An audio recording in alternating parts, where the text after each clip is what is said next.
This is the Big O Show. This is the Big O Show.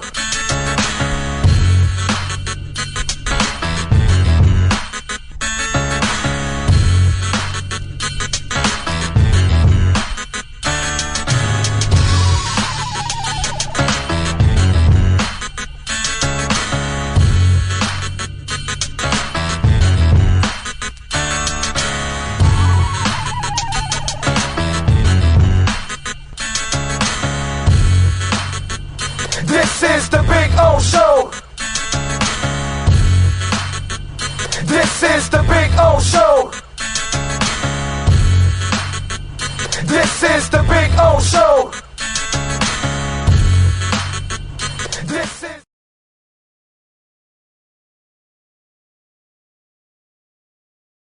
This is the Big O Show.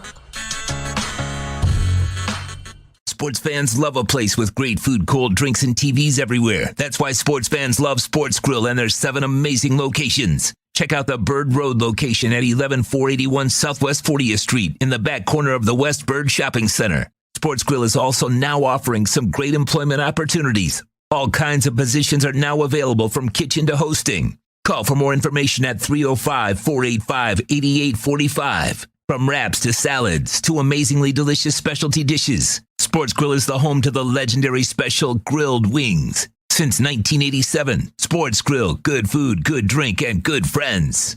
It's the Big O Show. You're tuned in to the hottest sports radio. When you need your warehouse looking good while staying efficient, there's only one place to find the finest racks in the business. Pallet Rack City in Hialeah. 305-424-8547. That's 305-424-8547. Pallet Rack City is the company you need when you want your warehouse sporting the finest racks in the business. After all, who doesn't love a great rack? Pallet Rack City.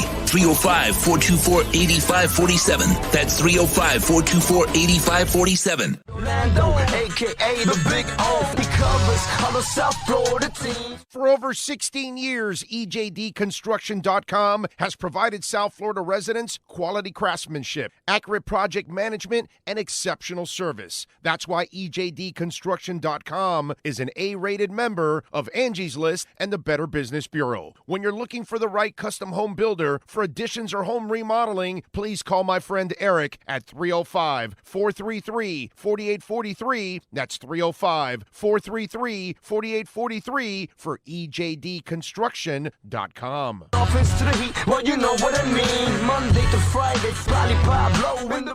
There's no need to drive around South Florida wasting valuable time looking for a new or certified pre-owned Acura. Go to the #1 volume sales dealership in the Southeast United States. Craig Zinn's Acura of Pembroke Pines. Purchase with pace and space in a dealership tailored to your needs. From home buying to providing that personal touch. Contact the 2020 Satisfaction Award winner Craig Zinn's Acura of Pembroke Pines. 888-776-5123. That's 888-776-5123. Or visit them at 15601 Pines Boulevard in Pembroke Pines.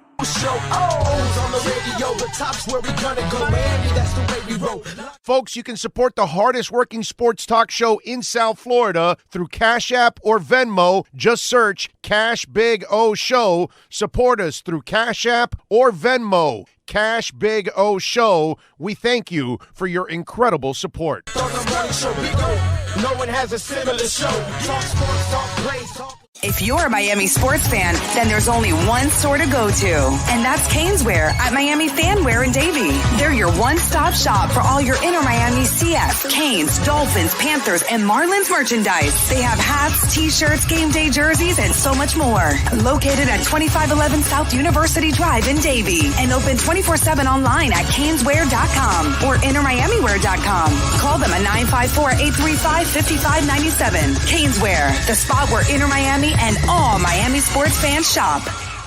Live and direct, because nobody do it better than Big O in the set. From sunrise, listen live. When you're ready to purchase a new home or refinance the one you have, American Dream Lending will make sure your loan experience is easy with fast approvals and quick closings. With many loan programs and competitive rates, now is the time to turn your dreams into reality. Ask about special financing for veterans. They never charge an application fee and you will work directly with one of their experienced loan professionals. Stop dreaming and contact American Dream Lending today, 786-802-1727 or online at adreamlending.com.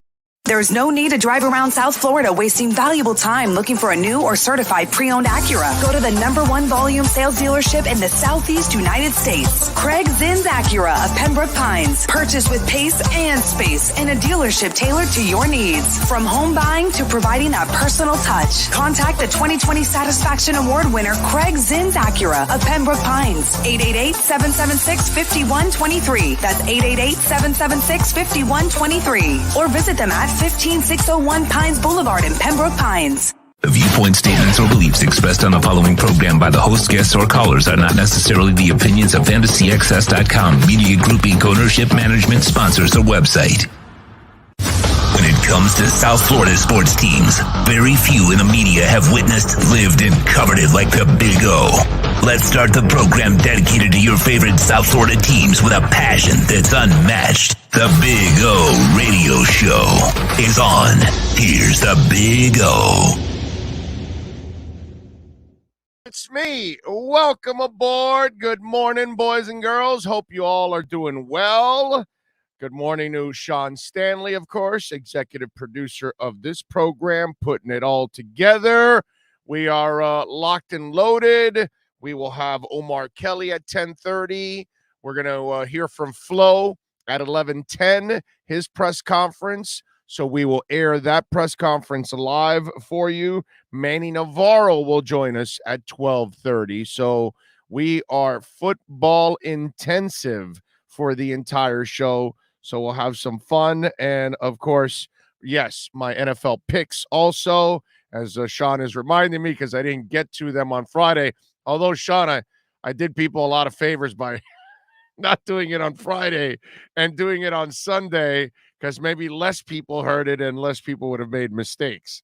So let's hope we bounce back this week because we need to bounce back in a strong way. I didn't give my pick yesterday. You know, I did end up winning on my own, but I forgot to make the pick like I did last Friday. So, yeah, because there's always, you start the show, right, and you have a plethora of stuff to talk about, right? I always over-prepare for every show. There are a couple shows that you just wonder, wow, how am I going to – and on this show, we talk – like for real. It's not like the Mickey Mouse crap that goes on radio where they have 25 minutes of commercial breaks and updates and traffic reports and all that crap. That's why radio is dying, because you guys don't like to sit through all that stuff. And so that's why on demand has grown so much. Actually, Spotify has already taken over. I just read an article this morning about Spotify already taking over listenership from live radio, which is, that's pretty impressive. But anyway, so we got a lot of things to talk about, and I will get to my picks. I feel good about them this week. So let's hope I need to get my picks to where my crypto picks are. You know what I'm saying? That's kind of where I need to go, because I'm doing way better with my crypto picks. Thank the Lord, obviously, on all of that. And I saw this morning, who was it? Chris Adams. He goes, Big O, good morning, my brother. How about the ups and downs yesterday on Shiba? Crazy ride, LOL, in the crypto market. Busy season just started. Now I just need the fins to start going up. Yeah, we need the fins to pump up. But you got to remember, I always tell you guys this about crypto, or stocks. It doesn't matter, anything. When it goes parabolic, okay, one, don't FOMO in. Do not wait for the consolidation moment. And Shiba went up 400%. I mean, maybe you caught it halfway through the rise, and then that becomes an issue for you. Like, some guy a couple of weeks ago when Solana shot up, he got in on it when it was shooting up. And then it actually retracted and went way down. So he lost money. Now he'll get the money back if he stays patient and waits for it to come back. You know what I mean? And so I have Bitcoin that I purchased at 50,000. When it dropped to 38, I didn't go selling it. I waited patiently. I said, it'll come back and I'll make money off that Bitcoin instead of losing. And where is it at now? It's like at 54, 55. So I'm already making money again off that Bitcoin, obviously. What I did was when it went all the way down to 38, I bought it at 38 because I had it in the 40s, but I never had it in the 30s. You know, there were people that got it even earlier. So I have Shiba like at the 5 and the 6 mark. It's like at 26, I think, right now. So it's gone up drastically. But you always have to understand when there's a parabolic move, there will be a consolidation period. And then that's the real test with Shiba, by the way. About 3 weeks ago, a month ago, we had a little bit of a shoot up in Shiba, and it went where it was in the 6 and the 7s, and it shot up to it shot up to 10, I think it was. And it kind of topped off there. I took some profits off the top on that one. Why? Because I had a feeling that it was going to retract right back down, and it wasn't a strong push like this one was.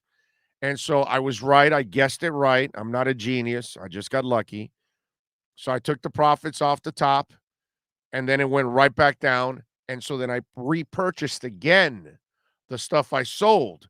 But I bought it again at a cheaper price after selling it at a higher price. Now, this time, from the 5, 6s, and the 7s and the 8s where I got in, it shot up already like 30. Then it retracted down to about 22, 23. Now it's back up to like 26, something like that, 25, 26, I think right now. And I have not taken any profits. Now, everybody's different. You know, if you can take profits, go ahead and take profits. I'm kind of gambling a little bit more because I get a feeling that this is going to start pumping. And sure enough, after the pump of Shiba, it did not retract all the way back down to its original floor where it was at in the 6s and the 7s, because that's where it consolidated for a while. And see, you have to be very patient with crypto because there are times where it's going to just stay at a consolidated price, and it's a lower price than you want, and you wanted to climb. A perfect example is VeChain. VeChain has yet to make its parabolic move, and it's been consolidating for a while now between the 5 and the 12-cent area. Okay? And I've loaded up on VeChain from the 5 to 9-cent area. And right now in the 11, 12-cent area where it's at, it's still a hell of a bargain, I believe. But the bottom line is anybody that's had VeChain for a while, I believe, Sean, you have VeChain, correct? I believe you have, yes. So you have to, it's been frustrating because it's been half a year now that it's been kind of consolidating. I'm expecting it to make a parabolic move soon. But this happened with Cardano, that for several months, any of us that have been invested in Cardano for a while, it was just under $1 to about $1.20 for months, man. It consolidated, and then it shot up.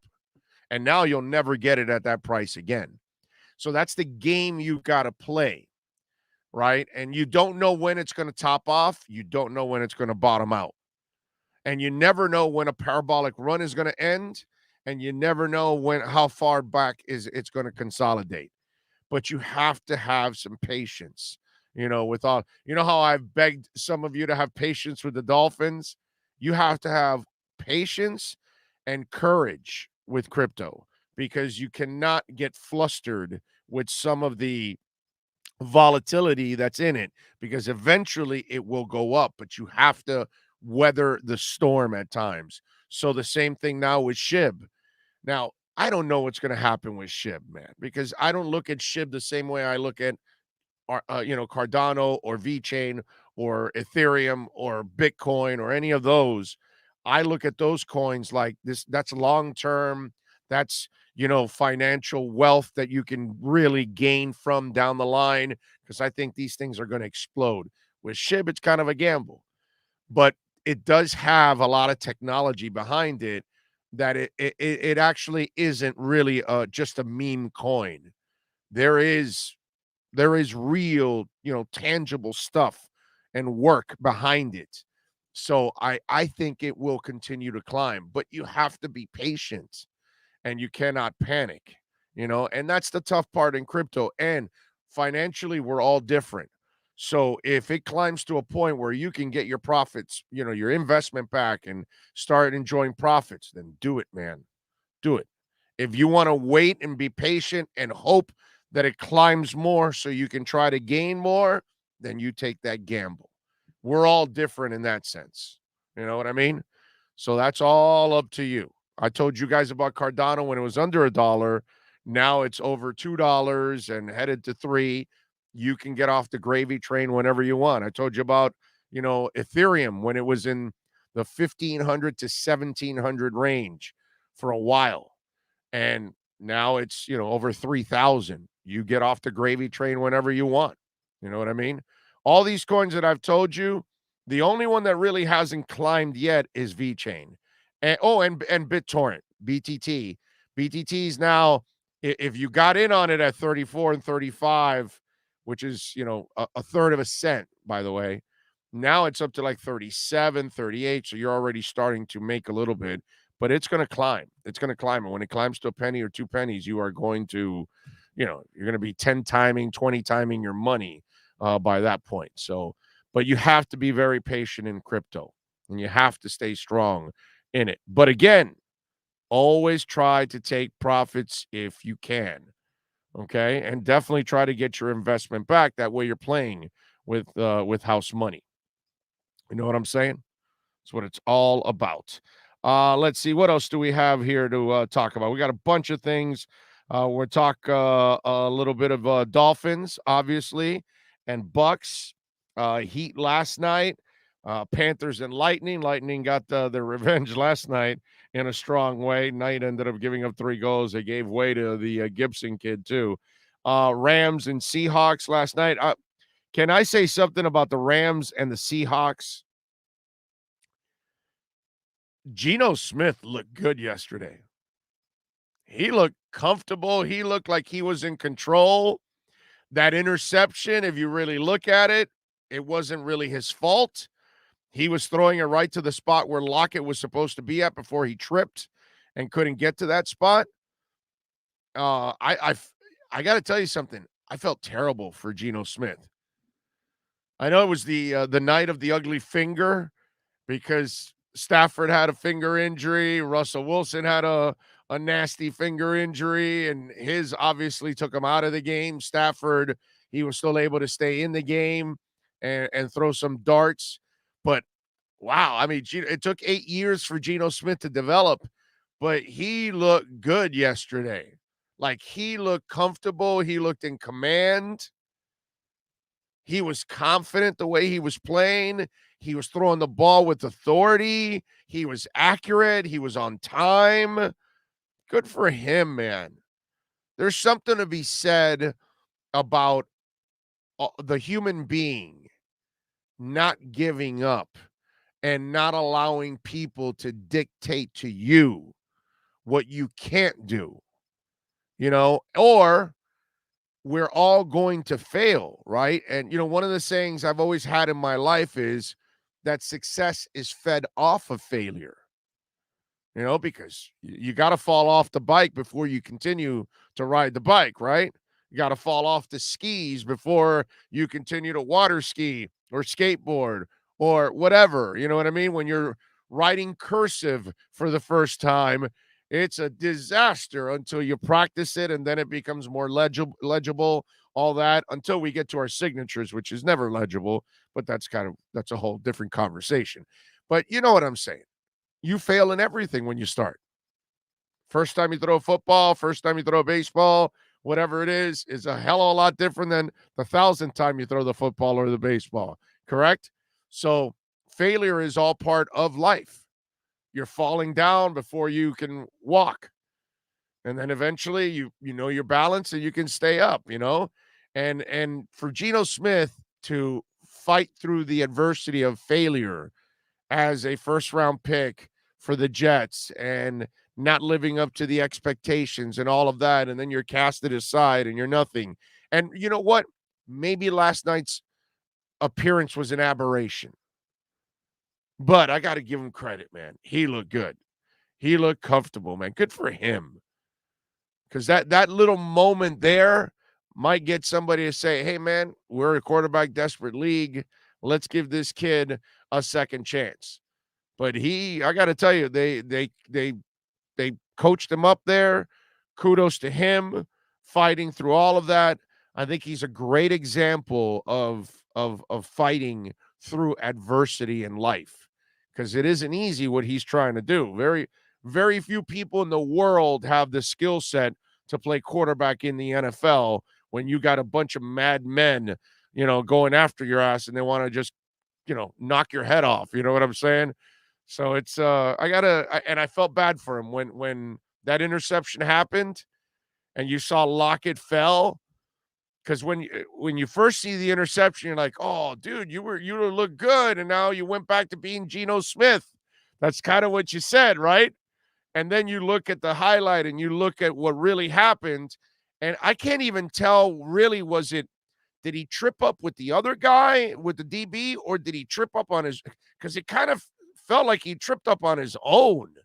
So it was kind of goofy on Lockett's part, and so he couldn't get to the spot that Geno was throwing at, obviously, and you felt it for him, man, because he was feeling it.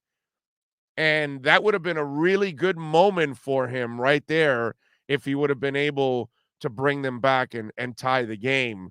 That would have been really, really cool. So, I felt bad for Geno Smith, man. I did. I root for any of us in life that we have to all fight adversity. And if you stick with it and you're not giving up, I admire that, man. I have a lot of admiration for something like that. Let's see. Remember, we got the text line, always busy. By the way, thank you. You guys have been very active on the text line, 855-912-1056. That's 855-912-1056. Whenever you're listening to the podcast, day, nights, weekends, whatever, and you like something I said, hate something I said, you want to compliment Sean's work, you want to rip my work, because that's usually how it is. Sean Stanley does all the good work here. I do all the bad work here. So if you want to send in your compliments or your complaints, whatever it is, send it on the text, man. Anytime. Believe it or not, I answer them. Whether I might answer them on air here sometimes, or I will obviously text you back, 855-912-1056. Got to get a sponsor for that text line too. What else do we have here? Email bigoradioshow@yahoo.com. Remember, we're at Sports Grill on Sunday for the game against the Bucks. We will be there starting off at 11 a.m. Dolphins and Bucks. We'll get you ready for it. Joe Shad will join us in the pregame show. Omar Kelly and Alan Poupar will join us in the postgame show. So we will have it all covered for you right here on the program, unlike anyone else here in South Florida. We give you wall-to-wall coverage, baby. So we got all that going on. What else do we have here? Text line. Remember to smash the like button. It is incredibly important to smash that like button. We really need you to smash that like button. And also, don't forget, if you want to make a donation to the show, you want to help us grow, it's Cash Big O Show is the address to Cash App or Venmo. Really easy apps to download. Takes you a minute to, open your account and connect everything. And then obviously Cash Big O Show is the address at Cash App or Venmo, Cash Big O Show. So many ways. Twitter also, Big O Show. That's another way to connect with us here on the program. What else do we have? Jamie Zorrilla in from San Jose. GP Trap is in, checking in from Pompano Beach. Thomas Jensen, Rich V says, yes, Thomas, a late Sanders field goal to seal the deal. Rich, that would be so sweet. Any kind of a win this weekend against the Bucks, a 1-point win or 100 points, I don't care. But a win would be just absolutely amazing. I'm not expecting it. I just want a respectable performance this week. I want a performance that shows me you care. I want a performance that shows me that you have pride in what you're doing. I want a performance that shows me you're pissed off about what's happened the last couple of weeks. I want a performance that shows me some intelligence on the field, that you're not committing stupid fouls and penalties, that is, and committing errors that are just killing your team. That's what I want. I want a team that's going to go out there and play aggressive, whether it's early on offensively by, taking some shots downfield with Parker or anybody else, and on defense. Where the hell is that amoeba defense? Where's it been? That's the kind I want a responsible, respectable performance this week against the Bucks. I'm not asking you to go out there and beat them. I'm not demanding it. I'm not expecting it, but I am expecting a hell of a performance. That's what I'm expecting. I'm expecting something. I'm expecting a Brian Flores type performance like I've watched the first 2 years. I want to see the old Brian Flores team from the first 2 years. I'm not interested in the team that I've watched the last month. In fact, I will talk on behalf of the Dolphin Nation. I am not interested in watching the Dolphins team that I've watched the last month. I want to watch the team that's got some balls. I want to watch the team that's got some character. I want to watch the team that's got some brains. That's what I've watched the first 2 years from Brian Flores and his team. I need them to get back to playing the kind of Brian Flores football that I got used to the first 2 years that I expected. And you know what? If you play that kind of football, you might just have a chance to win on Sunday. Isn't that a concept? If you don't commit the stupid penalties and don't give away the yards and the field position, you'll be all right. If you don't commit the turnovers and give the ball away on offense, on defense, on special teams, guess what? You might have a chance. And if you're aggressive and you take advantage of plays early in the game to keep you in the game, you might have a chance. So that's the team I want to see. I think a lot of Dolphin Nation would agree with me on that one. That if we see that team, we'll be proud. We'll be happy. We may not be satisfied if you lose, but we'll be at least prideful that the effort was there and that you put yourself in position to possibly win the game. But if you're going to put yourself in position to lose the game on a consistent basis, we're not interested in watching that team. Ian from Brooklyn is in. Omar Lopez in. Nizzle says, thank God it's Friday. Anthony Campos says, happy Friday, Big O. Awesome month. New Halloween movie coming out and Dolphins football watching this Sunday. Flanagan's Grove. This game will be how we turn it around. Oh, so you're going to be at Flanagan's in the Grove? The Loggerhead? Does anybody still call it the Loggerhead? Nobody calls it the Loggerhead, right? Because that one Flanagan's, at least this is how we did it in La Sahuesera, since I grew up in the Little Havana area all my life, pretty much. Hialeah for a short time, for about 4 years, but everything else was pretty much Little Havana.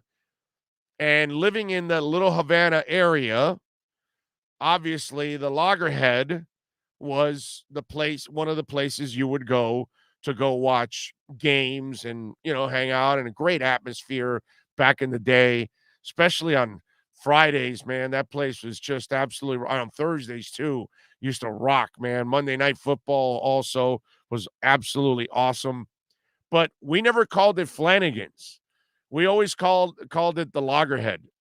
You going to the Loggerhead? You going to the Loggerhead? I don't know if anybody even calls it that anymore. because all we do is call it Flanagan's.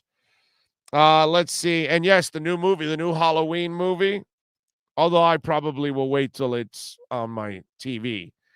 The Bond one, that one can get me to go to a theater.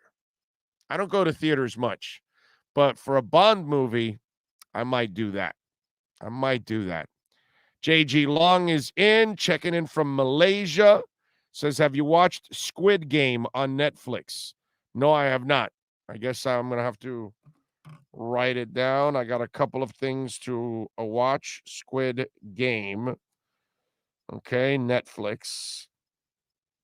I wrote it down, JG. I will check it out, my man. The new Chappelle special sucked. Really? I haven't seen it yet. I will. I'll watch it over the weekend. Nice win for USA over Jamaica last night. Yeah, man. Pepito. 2 goals. So nice job by him. Youngin getting 2 goals last night in the second half against Jamaica. Too extreme. Troy Ortiz and Ricky Perez says, Big O, I have 40 million Shiba coin I bought at 06, and I am holding like this as a long shot bet in Vegas. Hopefully it pans out favorably in 3 or 4 years. Exactly. You got to be patient. But if it gets to a penny, bro, you're going to make some good money, man. Some really good money. Big O, are you familiar with student coin? No, sir. No, George. I don't know student coin. I'll write it down. I don't know what it is. I'd have to look it up and check it out, but I'll check it out. And maybe we'll talk about it. I'll mention it on Monday if I see anything that I like. The new Dave Chappelle show is one of the best. Well, somebody says it sucks. Somebody says it was great. Okay. Robert Triana in. Vivinetti is in. Yeah, did you see the double punt? Yeah, I saw the double punt. That was a trip. George also felt bad for Gino. Alex Diaz says, Big O, need some advice here for the stocks, aka crypto. My fiance has 20K in her savings. I'm telling her to take $5,000 out, and she says, I'm not taking a chance. That's for kids in case of emergency. Dude, I'm not getting involved in your finances. I'm not a financial advisor, so I can't tell you anything. And by the way, there is no gamble if you put it in USDC coin, which is a stable coin. It's not going to go up or down or anything, and you're going to get 10%. Boom. So you do the math. She's not going to make 10% in her savings account, but that's not a crypto coin that you can risk losing money. All right. USDC coin is a stable coin. It's $1 is what it is. It's what it is. It's $1. That's it. It's backed by it's backed by the US dollar. It's $1. That's all it is. Nothing more, nothing less. Not $1.02, not 99 cents, not 98 cents. It's $1. And you can take it out right away and put it right back in your account as cash, all that. So there really is no risk on that one. Okay? Read up, do your homework, and you'll see. Have her do her homework. But I am not going to get in your fight for money, bro. But money tears up relationships. So that's tough. Let's see. Breezy 305 says Gino balled, his wide receiver let him down. Yeah, I think he tripped on himself, didn't he? Let's see. What else do we have here? Eric Rivera, Breezy 305 says Gino is head and shoulders better than Jacoby. Oh, yeah. You've never seen Brissett play like you saw Geno Smith play last night. We never saw Geno Smith play like that either last night. Gene Priska says, like the Skittles or something along the lines. I don't know what that means. Okay. And Diaz reminds me he was drafted in the second round. Thank you, sir. Karen S. Agree, Big O. Alex Smith is another one that is admirable after life-threatening injury he had. Yeah. And for him to have not only that, Karen, not only did he rehab back for that leg injury, but then he had the balls to step right back on an NFL field. Holy shit. That's gutsy, man. Thomas Jensen says, if Brissett struggles again, please play the backup. Flo needs a quick hook if this happens. I just doubt they'll do that. Diaz says, no, you and Sean are the goats of sports radio. Well, thank you. That's very nice. Sean Stanley's the goat of sports radio. I just ride his coattails is what I do. King Short says, Big O live in Stubbly Oaks, North Carolina. Thank you, sir. Thank you, King Short, for watching us and supporting us out there in North Carolina. Always love seeing where you guys are watching the show from. And by the way, when you're podcasting and listening to the show at any time, send me a text, 855-912-1056, what you think about our show, right? And tell me where you're listening from, where you're downloading the show from. Always love to see that. Big O show, should we take a flyer on Jalen Smith? I thought he was traded. Did I miss it? I thought Jalen got traded. Did something happen to the trade? Did it not go through? I got to look that up. Either you missed something or I missed something. Somebody missed something. I thought he got traded. I don't know. So, I mean, that's what I thought it happened, but we'll see. David says, like the KC loss last season, a loss that showed hope and pride. Yep, exactly, David. That's what I'm talking about. Akaris 1 says, freaking Heat game froze in the third quarter. I mean, they benched Lowry after the half, and he had 10 assists, 4 steals. It's a good game. I mean, Tyler played well.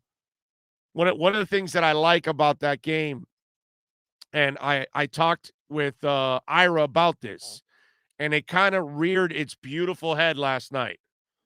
And one of the things I told Ira, and I'll tell you guys this, what's imperative for the Heat season is that Bam, Tyler, and Duncan carry the offense.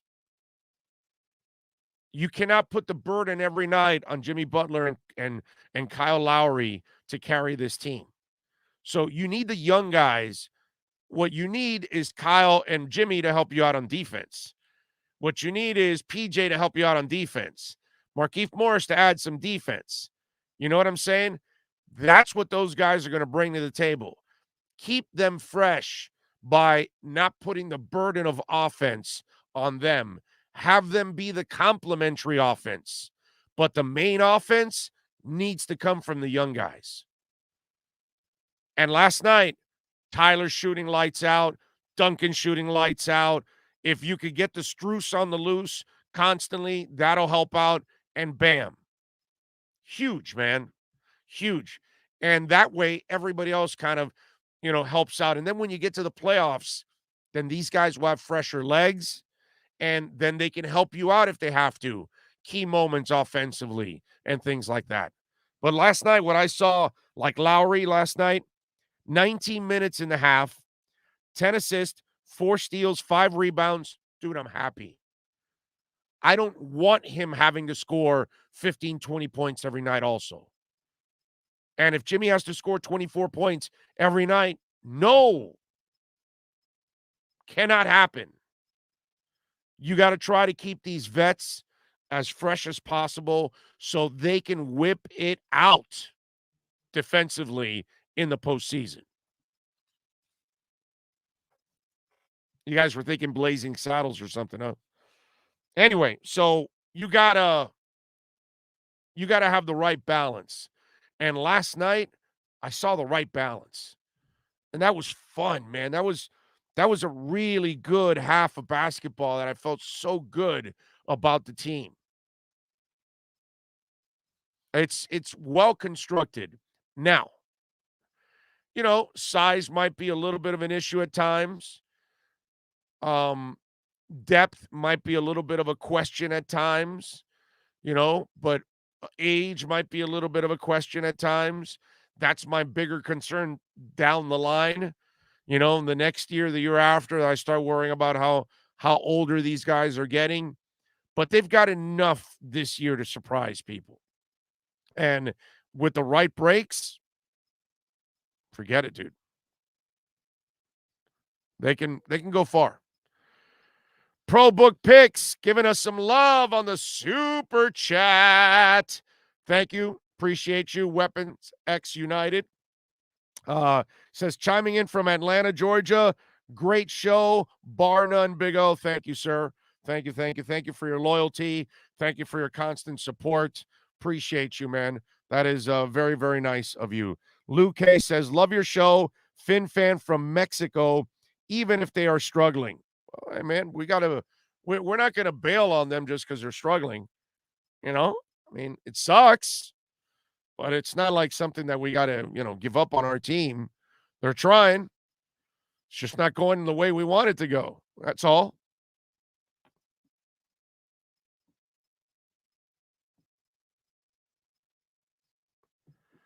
What else do we have going on here?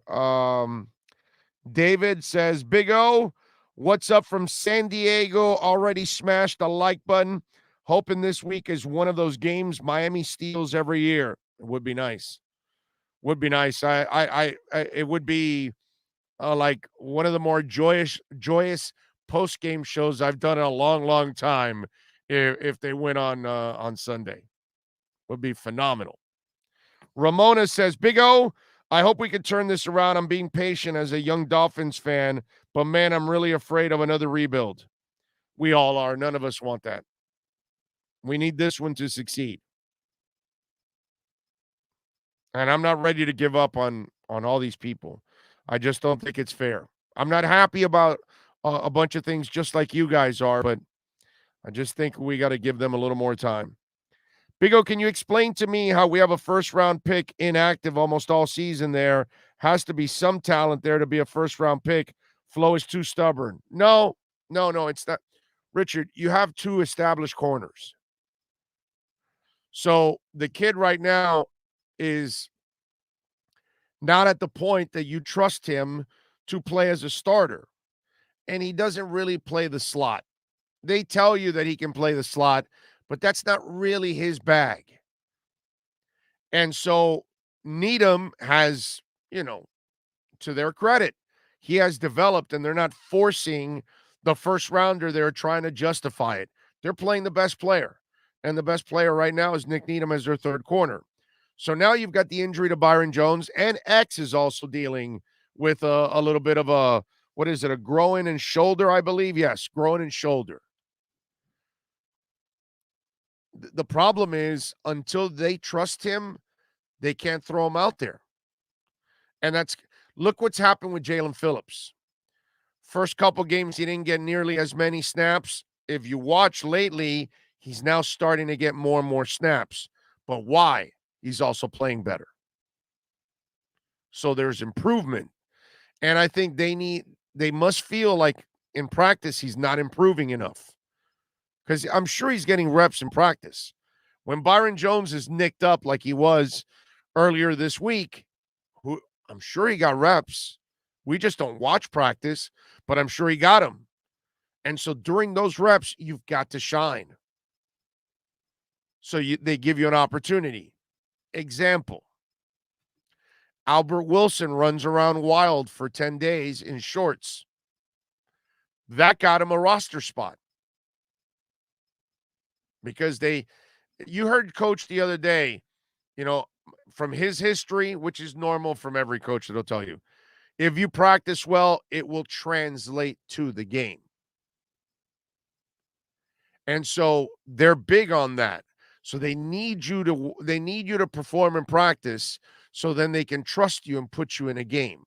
But if you're not doing it, that has to be the case, my friend.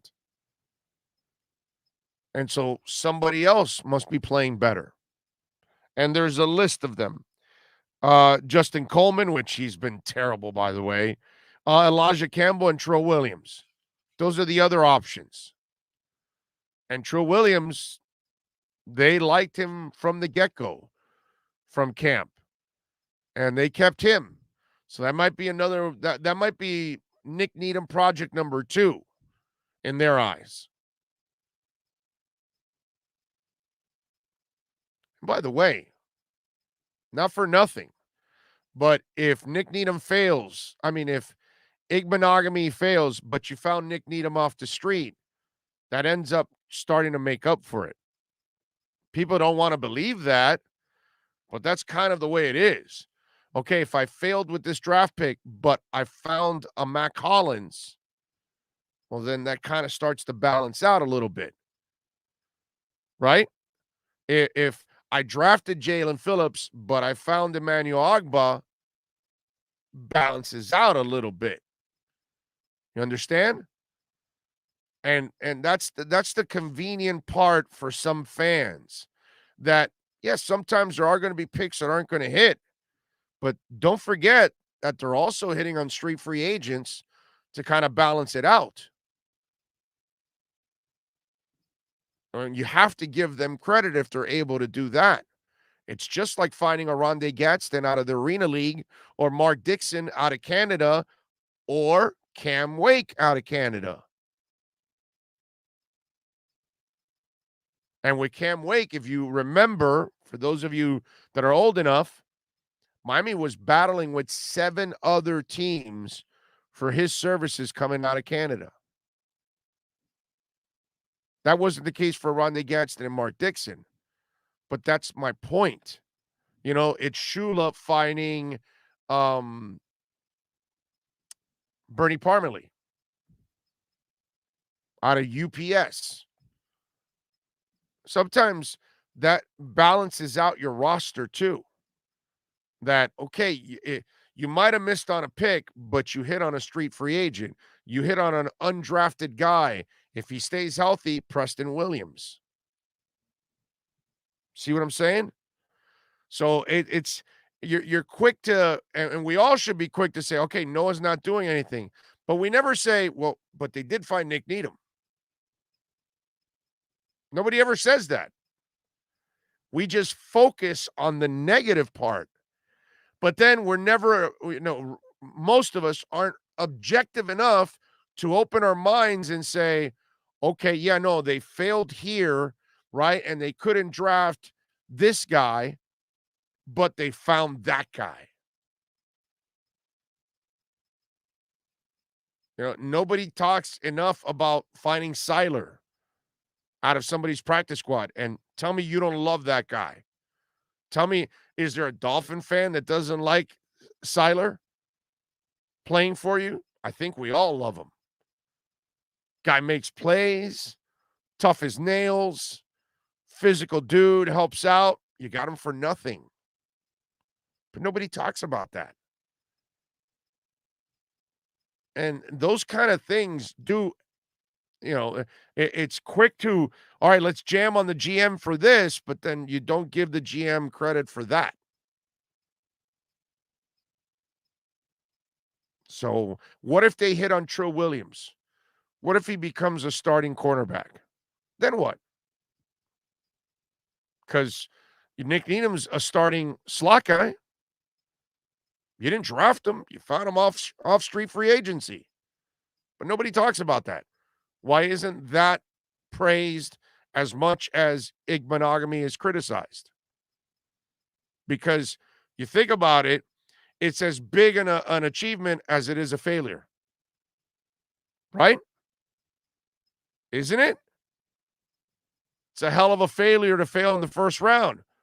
It's a hell of an achievement to get a starter from street free agency. But nobody says that. Nobody cares, because we're so blinded by the emotions of being pissed off about a loss that we focus in on the negative.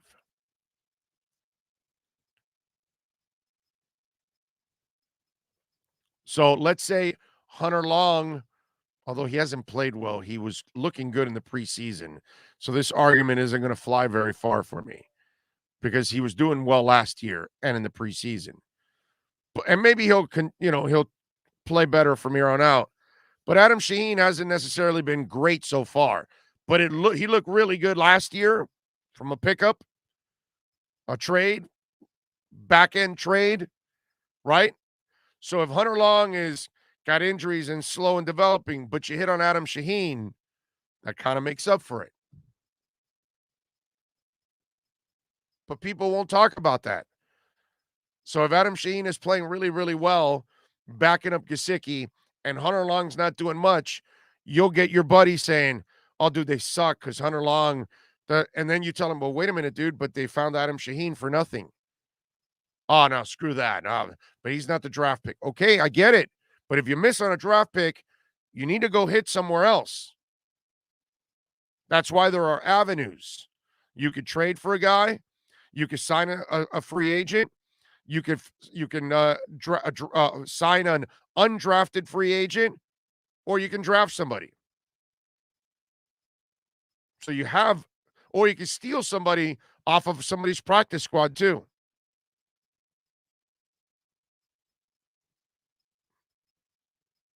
So yeah, Iggy's struggling, but it's because he probably hasn't earned it in their eyes. That's all. Still awaiting Omar Kelly, by the way. At 11:10, we'll get Flo. So we'll talk to Flo and we'll get the latest on what's going on with the Dolphins. What else do we have here? Big O, what was the last road game you went to for the Dolphins? Mine was Falcons 2017, Jay Cutler comeback, and then Jay Ajayi gone next week. My last Dolphin road game. Holy crap.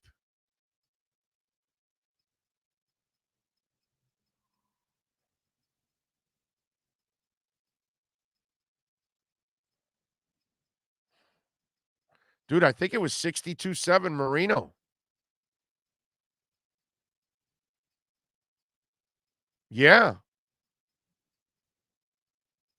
Yeah. Yes. That's it. That was my last road game. 62-7 Marino. Yep. Remember, I work pre and post game shows all my life for 30 years now. So I didn't get to travel to a lot of them.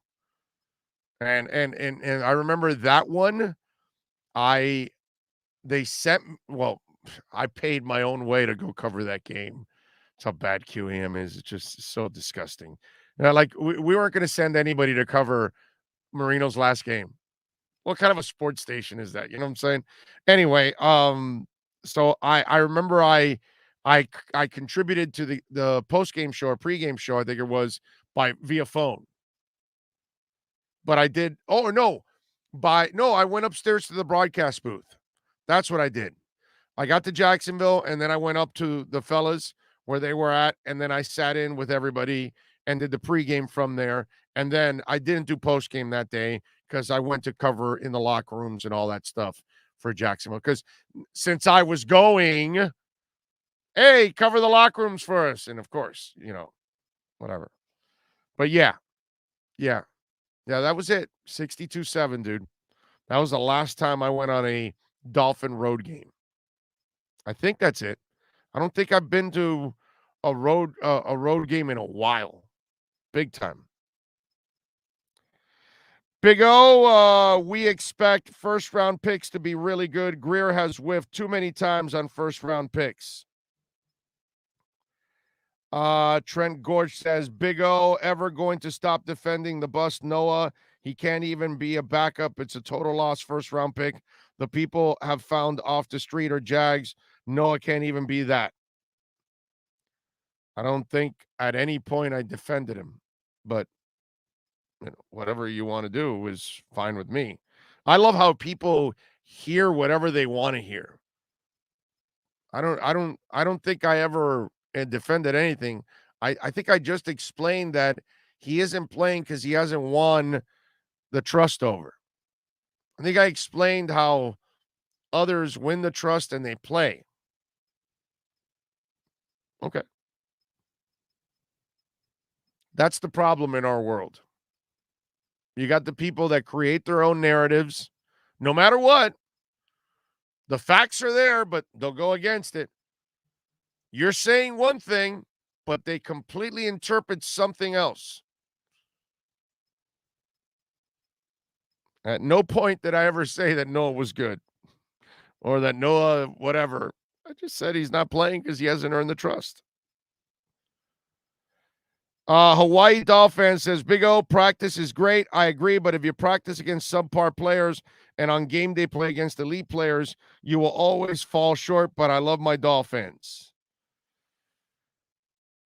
Chris Greer is so bad, he was able to get the same return for Grant as Pats did for former DPOY.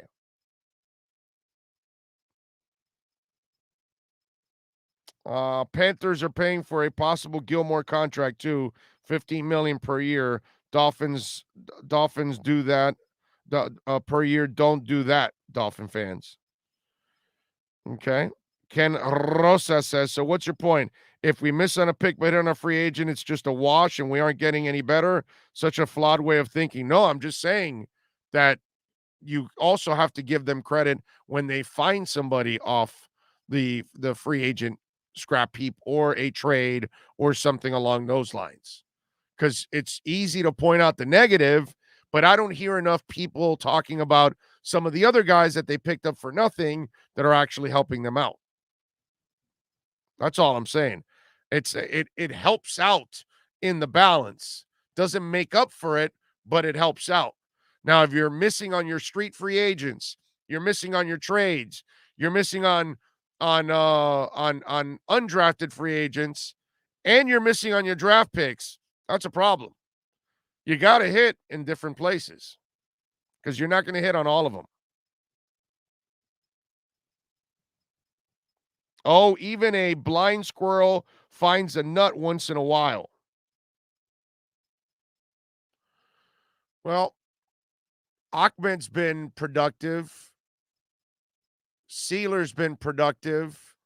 Ahmed, Sealer, Needham, Rowe.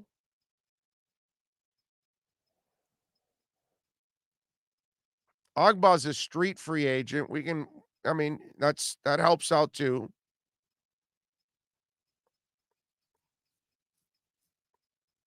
Trying to think of a couple of other guys that I know that are on the up until these last couple of games. Shaheen was actually a real positive pickup last year. I mean, it's not once in a while. It's 2 years and often. Preston Williams, although he's gotten injured, but he's been a really good find when he is healthy. I'm trying to think of some other ones that they may have found that are kind of, they've hit. It's not, when you've only done it for a couple of years, that's quite a few players. It's not bad, actually. It's not once in a while. It's pretty often that they've been doing it. Valid arguments, but not enough until you start winning on a consistent basis. Honestly, who cares that they found a regular unsigned free agent when they missed on elite O-line in the last 2 drafts? See, but that's the problem, Marino. You assume they've missed on all the drafts.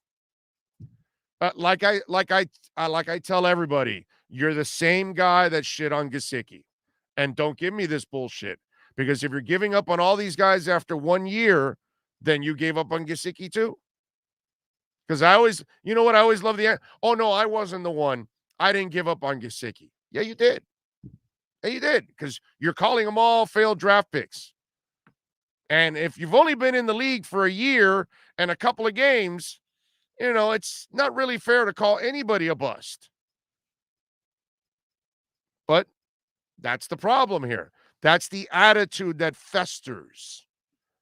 And, until they either turn it around or start playing better, the problem is, man, let me tell you something. All you guys out there, you better hope. You better hope the offensive line fails. You better hope that Tua's a failure.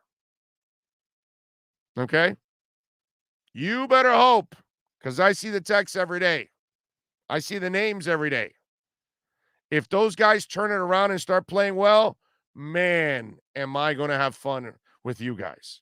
Oh, am I going to have fun at your expense.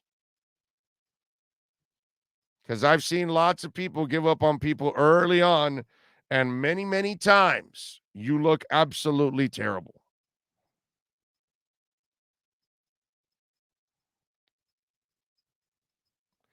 Big O, can you ask Omar if Greer and Flo met with Ross every week? And if so, how do you think they defend the play on the field? He's not going to know that, dude. Why would I ask him that? You see the same press conferences we do. And where do they talk about any kind of meeting? None of these guys get Flo and Greer on the side and have private conversations with them. I told you guys this already. That's why when these reports come out, oh, Greer wants this, Greer wants that, Flo wants this, Flo wants that, I don't believe any of them.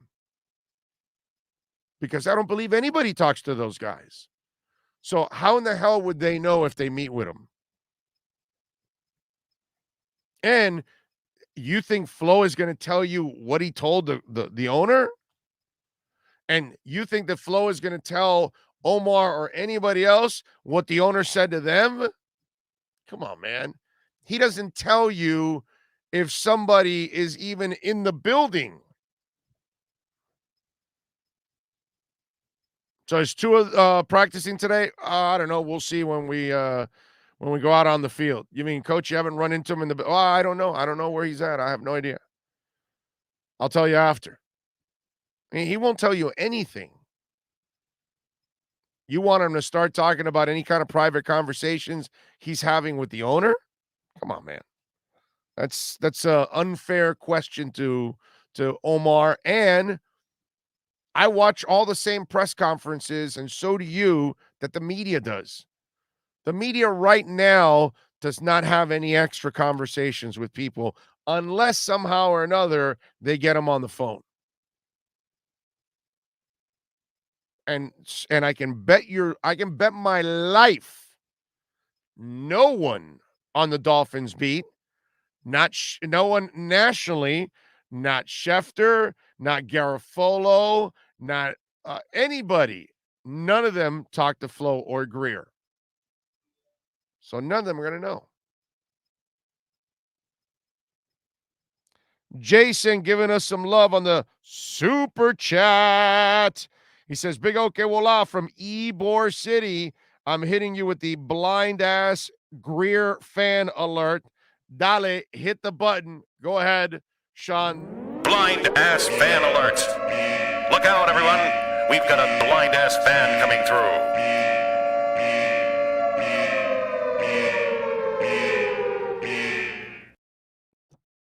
I'm guilty too. What?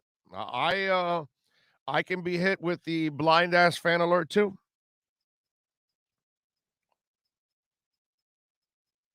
What can I tell you?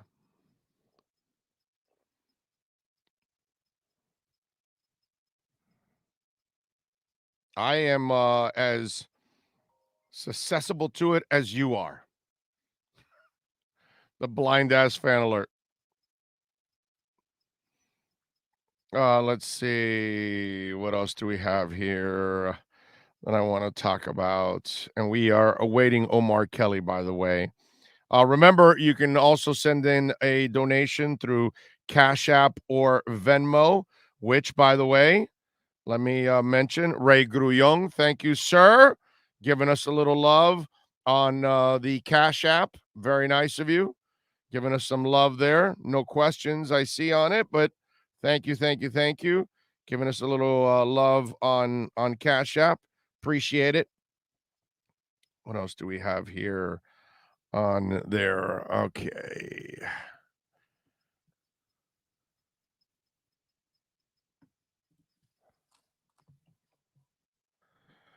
Right. Okay. Now, all right. It looks like we'll get Omar later in the afternoon in the 12 o'clock hour is what it looks like. So we will have Flo at 11:50, at 11:10, I think it is. 11:10 Flo will be with us.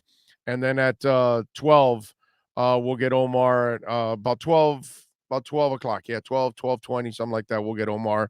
And then we'll get Manny Navarro also later on in that hour.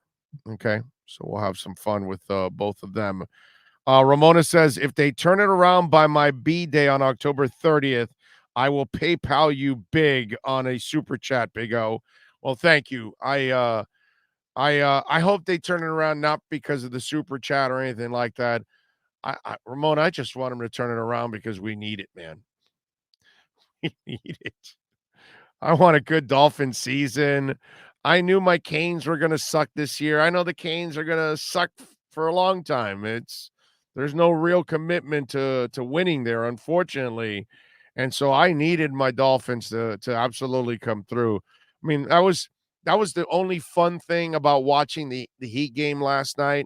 I mean, there were a lot of really good things to watch the Heat game last night, but the fun part about it is that I know now the Heat are coming, and that's going to bring a smile to my face, watching the Heat and watching the Panthers, because I know they're going to be really, really good this year, and it's going to be a lot of fun to watch those teams, and we need it.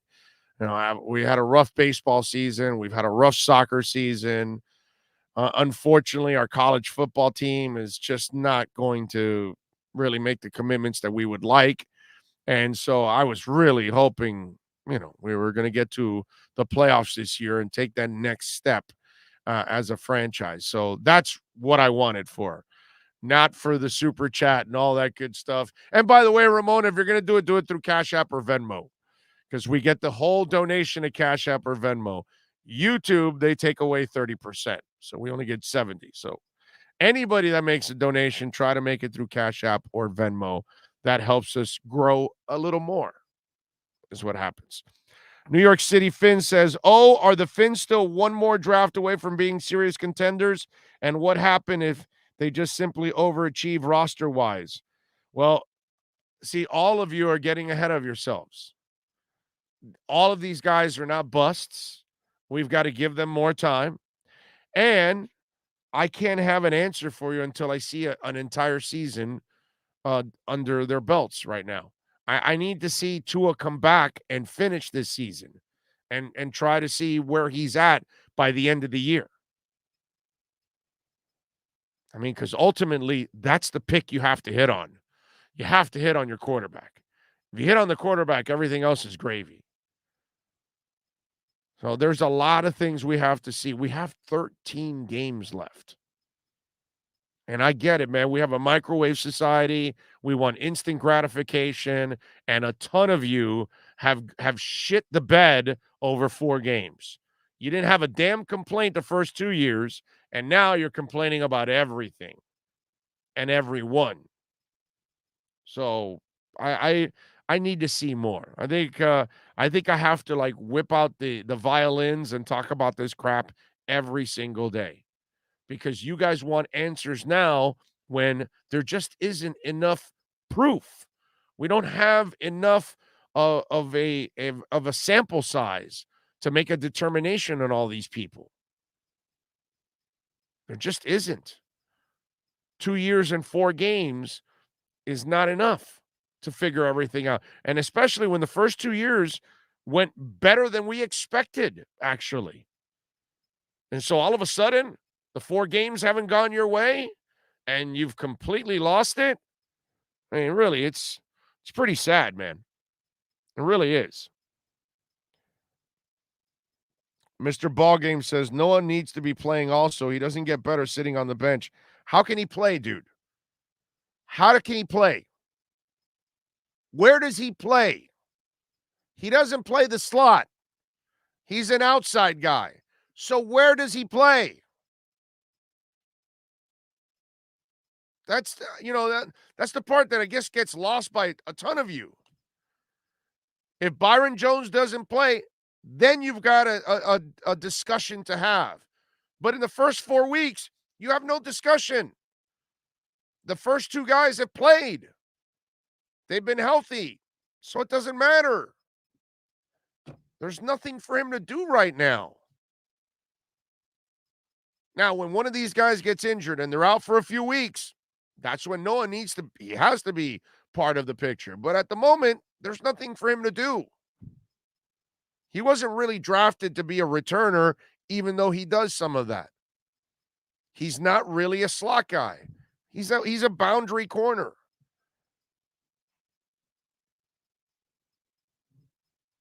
It's you guys want too much, and there hasn't been, there isn't enough of a sample size to really measure all these people.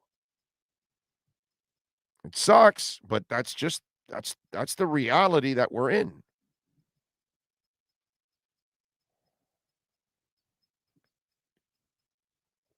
Tua's new injury will be his next excuse instead of the not knowing plays. Gately sucked. New OC are bad. Can't read D's. Weak arm. Not voted captain by teammates. I mean, it's some of you are just hopeless. Also, that's the other thing. There are some of you that are really just hopeless.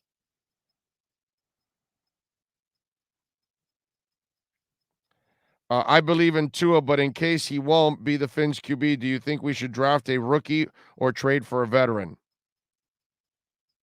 I'm not there yet. How can I answer something that I don't know yet? I don't know if Tua's a failure yet. Maybe he is for you guys, but he's not for me.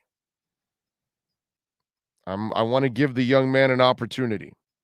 Everybody deserves an opportunity. But I get it. 4 games, and some of you just fold the tent. All right, let's take a break. Hour number 1 is done. We'll turn the corner. Got a bunch of things that I want to talk about. We'll get back on track, and I got a bunch of things that I want to get to now because obviously we're already falling into a really, really lame rut with some of you out there. Hour number 2 is next. For over 16 years, EJDconstruction.com has provided South Florida residents quality craftsmanship, accurate project management, and exceptional service. That's why EJDconstruction.com is an A-rated member of Angie's List and the Better Business Bureau. When you're looking for the right custom home builder for additions or home remodeling, please call my friend Eric at 305-433-4843. That's 305-433-4843 for EJDconstruction.com. This is the Big O Show.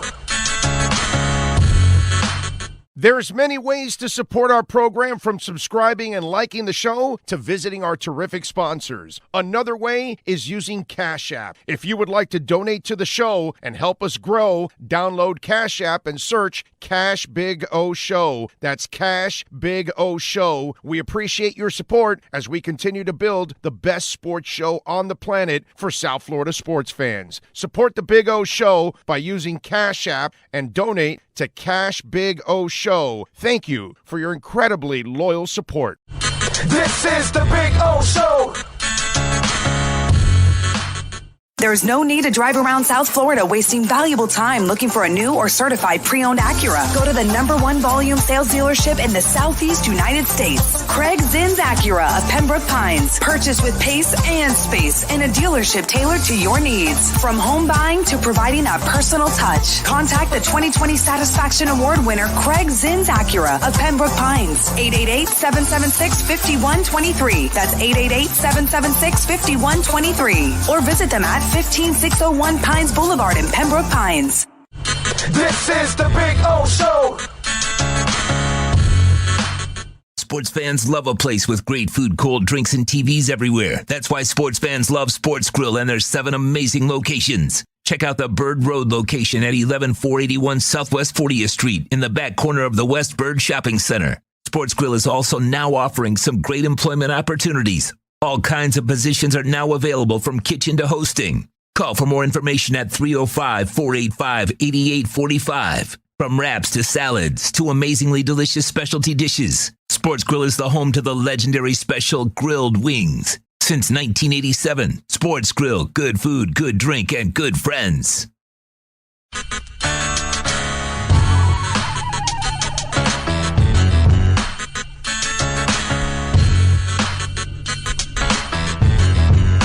This is the Big O Show. There's no need to drive around South Florida wasting valuable time looking for a new or certified pre-owned Acura. Go to the #1 volume sales dealership in the Southeast United States. Craig Zinn's Acura of Pembroke Pines. Purchase with pace and space in a dealership tailored to your needs. From home buying to providing that personal touch. Contact the 2020 Satisfaction Award winner Craig Zinn's Acura of Pembroke Pines. 888-776-5123. That's 888-776-5123. Or visit them at 15601 Pines Boulevard in Pembroke Pines. The viewpoint, statements, or beliefs expressed on the following program by the host, guests, or callers are not necessarily the opinions of FantasyAccess.com, Media Group Inc. ownership, management, sponsors, or website. When it comes to South Florida sports teams, very few in the media have witnessed, lived, and covered it like the Big O. Let's start the program dedicated to your favorite South Florida teams with a passion that's unmatched. The Big O Radio Show is on. Here's the Big O. All right, we are back. Hour number 2 of the program. One of Spider Kane on Twitter sent me something that was kind of interesting. and he's actually, somewhat right. It does sound a little bit like me.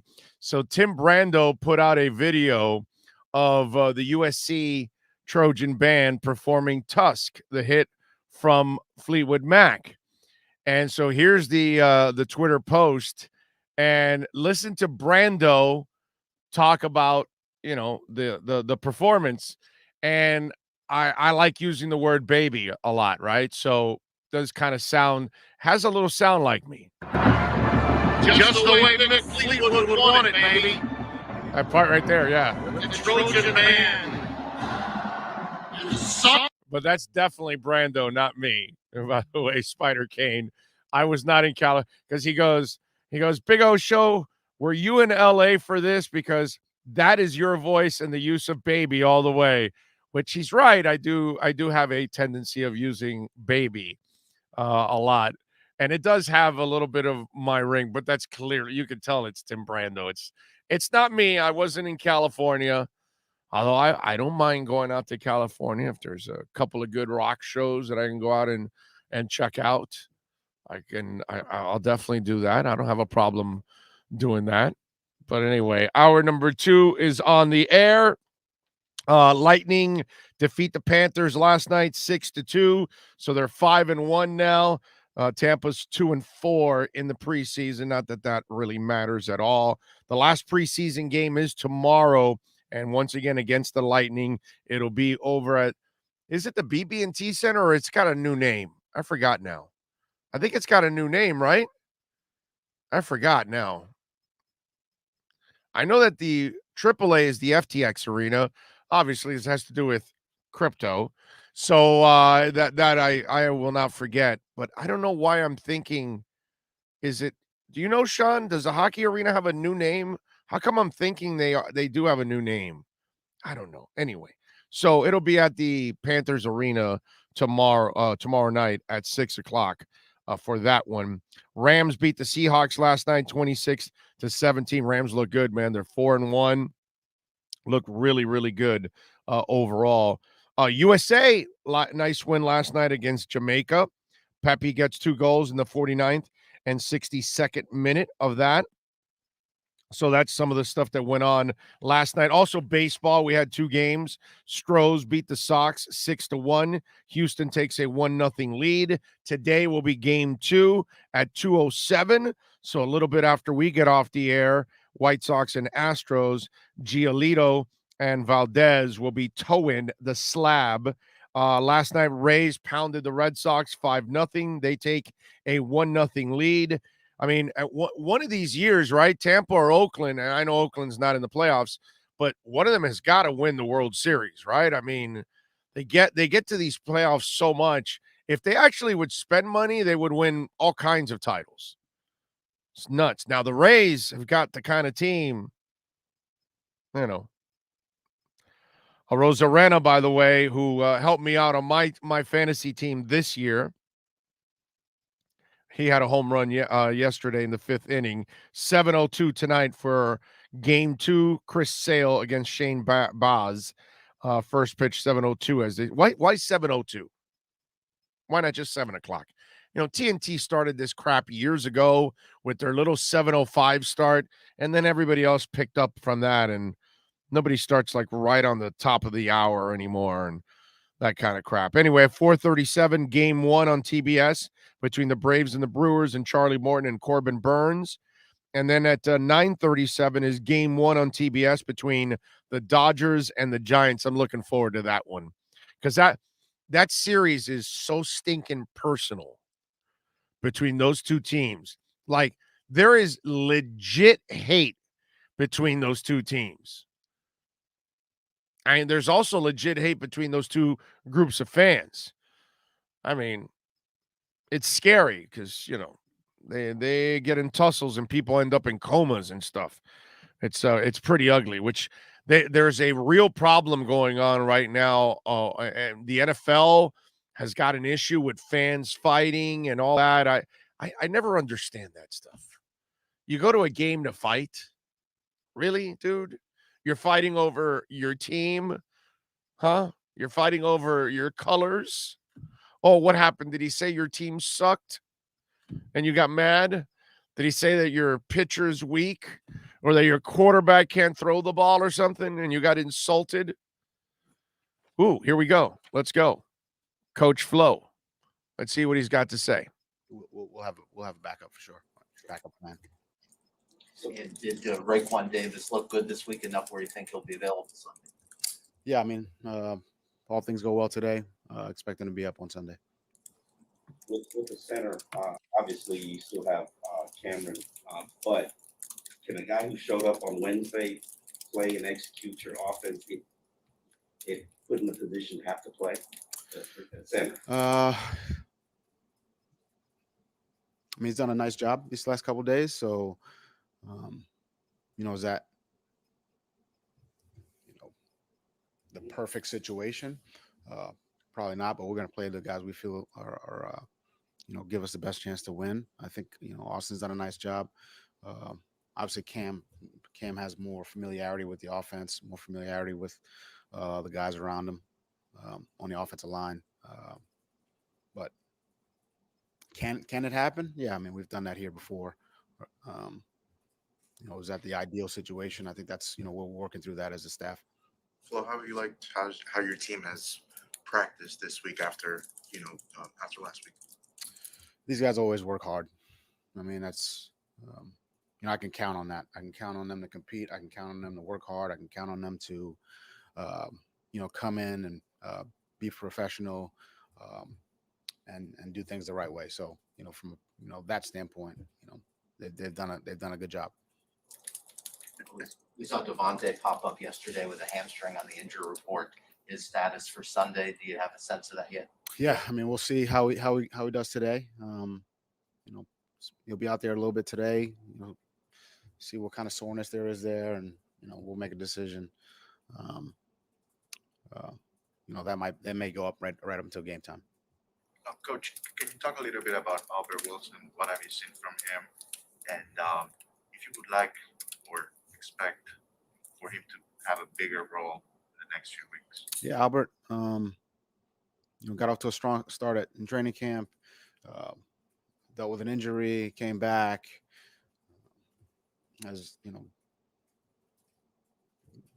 Plays a lot of different positions in the receiver room, F, Z, X. I mean, you can move him around a good bit. He's done a good job in the last couple weeks in practice, and I think when his number's called, he'll be ready.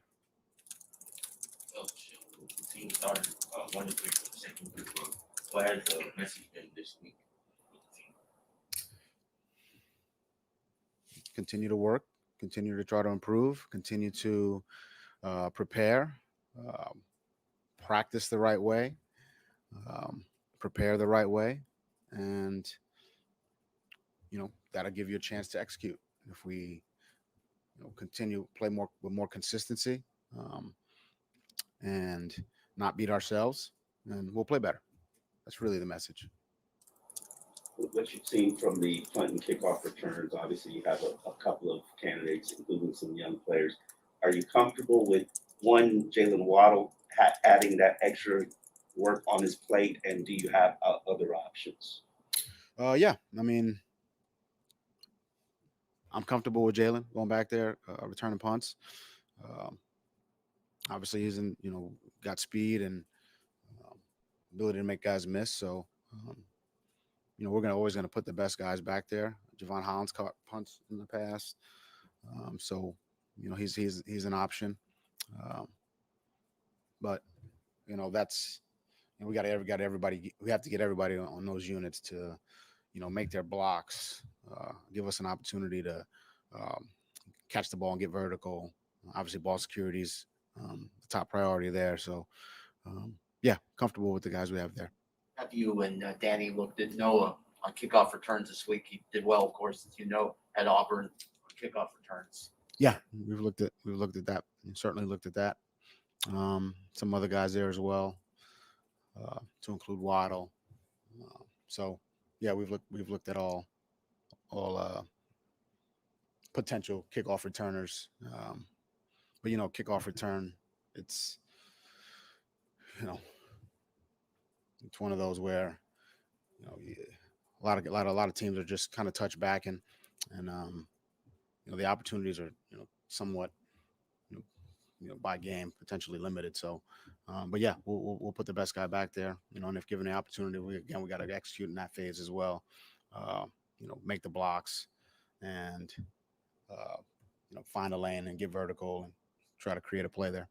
As far as allocation of carries at running back, I know it's a tough call because Malcolm, Miles, Savon, all are good at different things. Have you, and without asking you what was decided, obviously, but have you and Eric and George talked about that this week in terms of maybe getting a particular guy more carries, whether that has to be revisited? Has that been a subject? Yeah, we talk about that every week, based on the game plan, based on how we plan on what the offensive game plan is. So if we want, in between the tackles, runner, that could be Miles, that could be Malcolm, could be Savon. So we, those are the kind of things we talk about, run game, pass game, screen game, etc. So, and then, the game every week plays out a little bit, differently. We have a plan going in. We want to get this guy. And then, however the game unfolds is, how we end up having to play, or we stay on schedule and play the way we planned on playing. Brian, you have worked obviously the physical, the football side of this team, but what are you doing to keep the concentration, to keep that mentality of not letting in some aspects of the game, in a game, letting it go and keep concentrated like we have not seen them this season? Yeah, I mean, focus is a big thing. We gotta,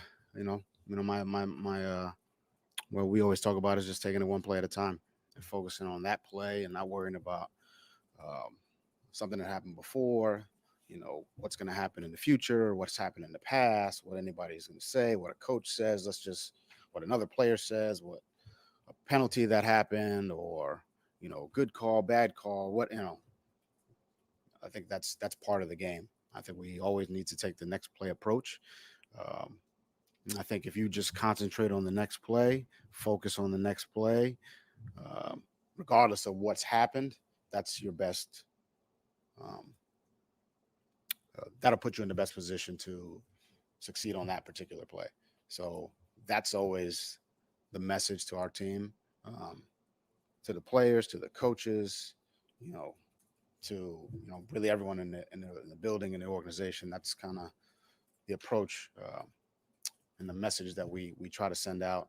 And it's not an easy thing to do because there's just so many things,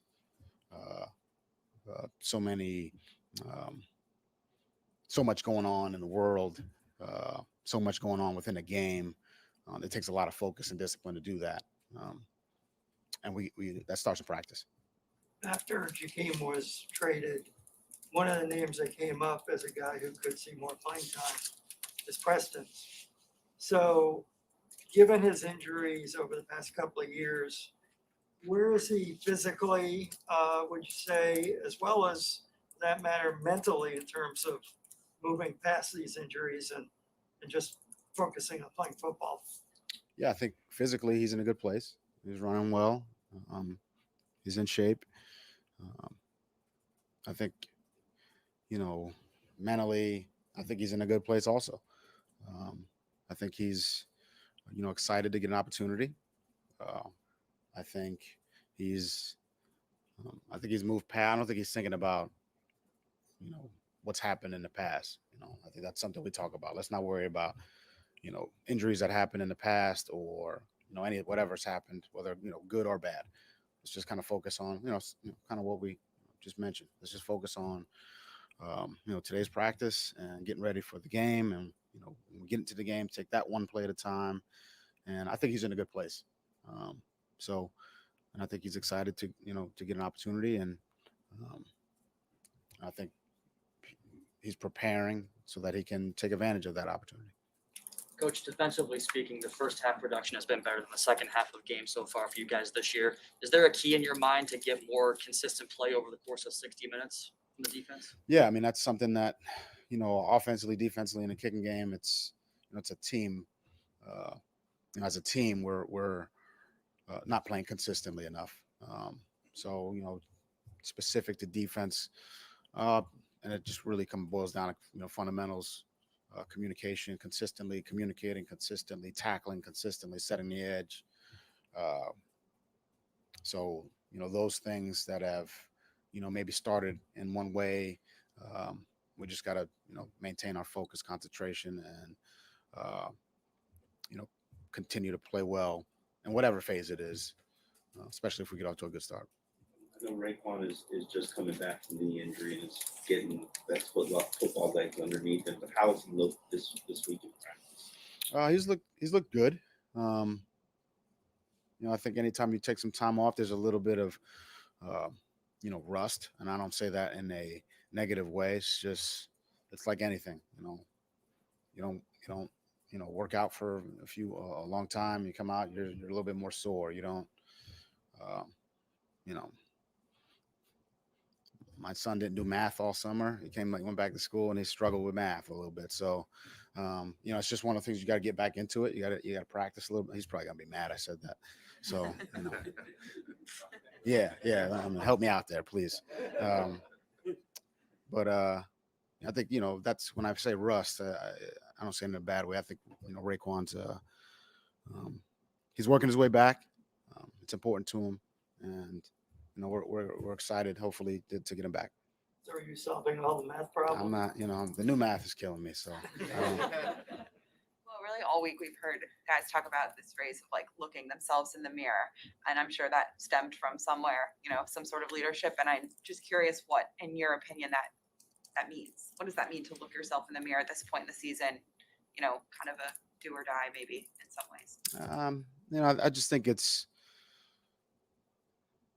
are we doing everything? Am I doing everything I can? Let's just speak for me. Am I doing everything I can? Am I making the sacrifices I need to make to help this team, the best way I can?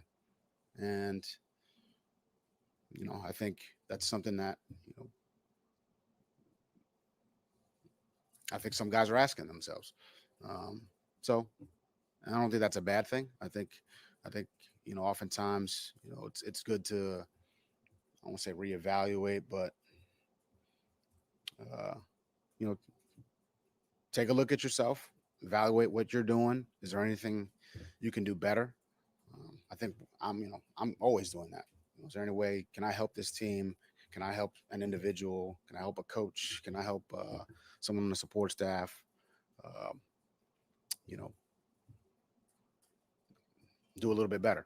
And I think if we all do a little bit better, and we'll get better results. So, I mean, when you have a team of players, if all 53 do a little bit better, we'll have, we'll be better. So I think that's something that a lot of guys are have thought about, and I think we're seeing a lot of that in practice, and hopefully we that. And again, it's one thing to talk about practice, and then it's another thing to produce in a game. So that's really what we're looking for. want to ask about Tom Brady, who has, I'm sure you know better than me, an extensive history of attacking the new guy in a secondary unit or the replacement player. Is whoever is forced to play in this situation for either Byron or X prepared for that mentality of knowing that Tom is pretty much going to come after them? I mean, yeah. I mean, he's going to go after whoever, you know, best matchup, coverage matchup. So yeah, I think you know everyone knows. I think everyone in the whole league knows if there's a guy that's open, Tom's going to find him.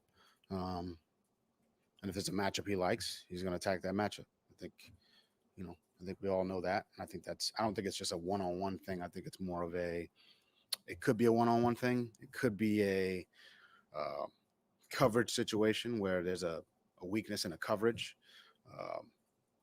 You know, it could be a back linebacker matchup. It could be a, tight end, safety matchup or tight end linebacker matchup. It could be, inside part of the field on cover 2. It could be the seams in cover 3. It could be, a post route on cover 4. I mean, there's,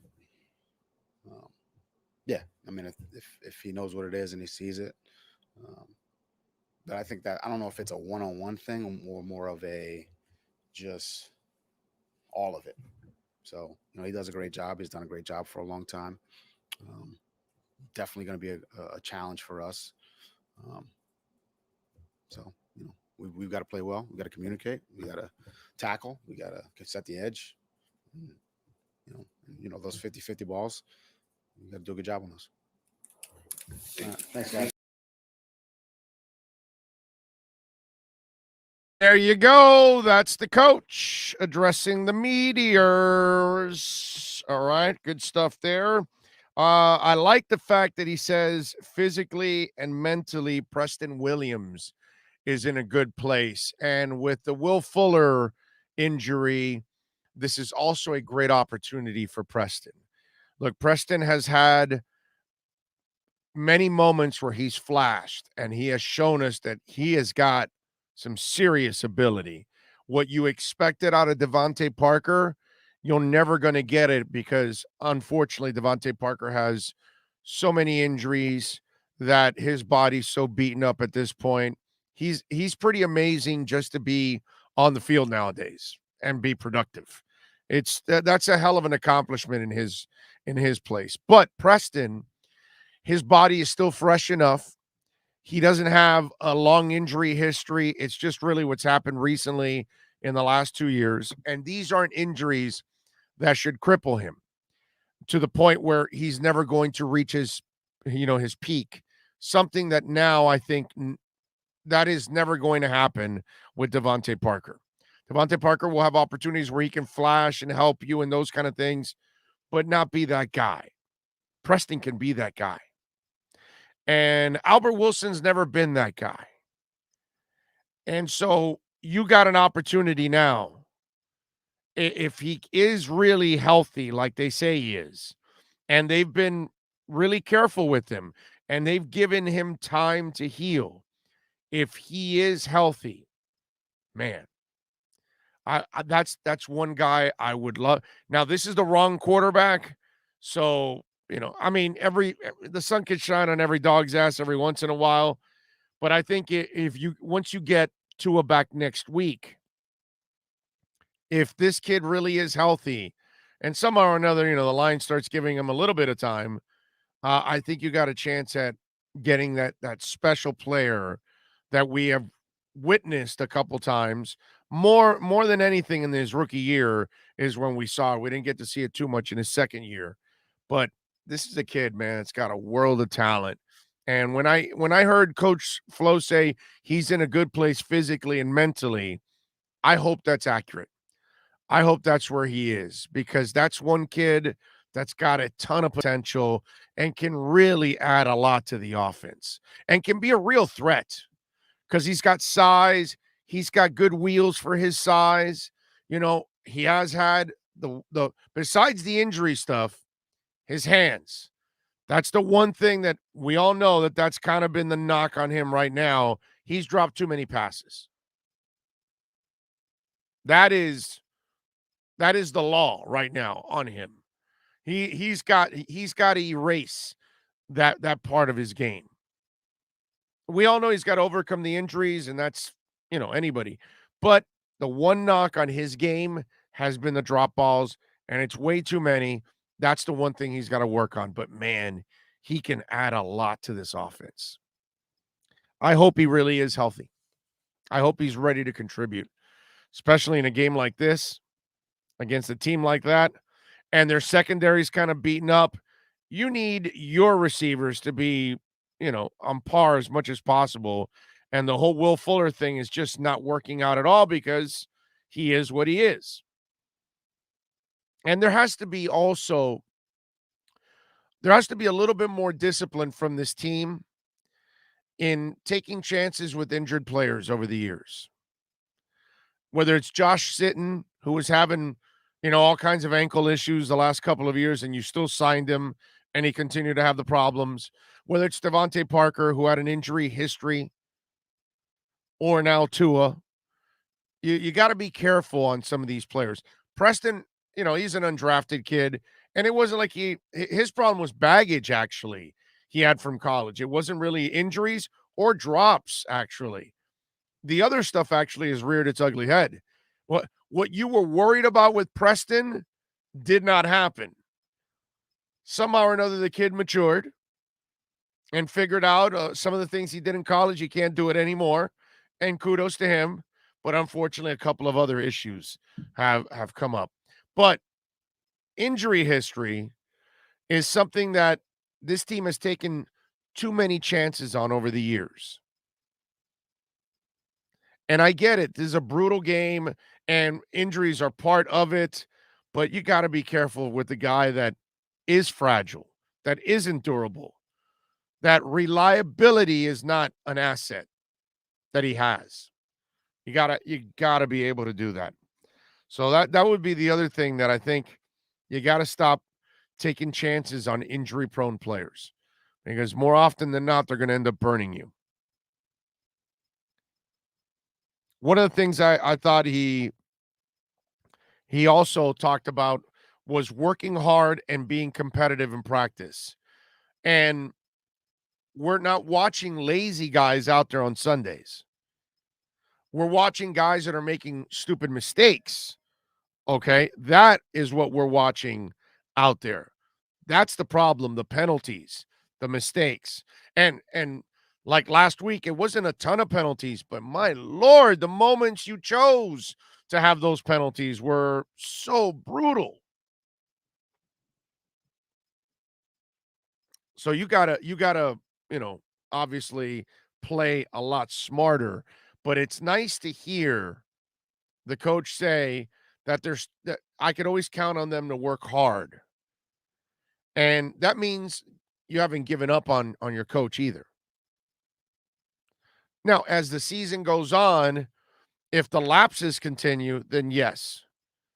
And that's why, again, me, not some of you out there, I'm going to give them the opportunity that I don't expect them to continue these penalties all year long, because that hasn't been what's normal under this guy.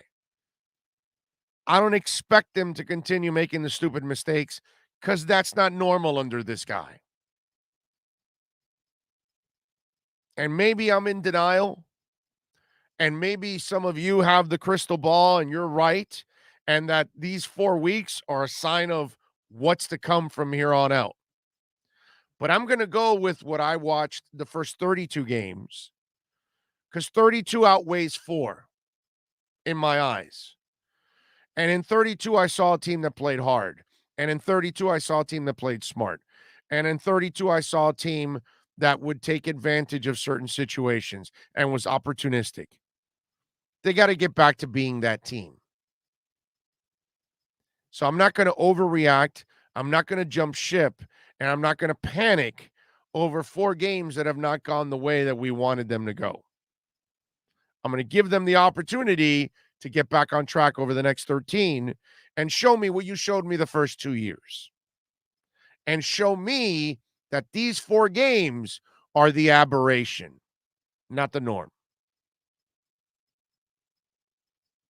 So I like hearing from the coach that the players are still working hard and competing.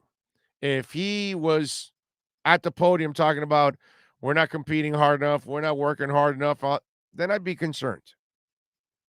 And I've heard coaches say that at times.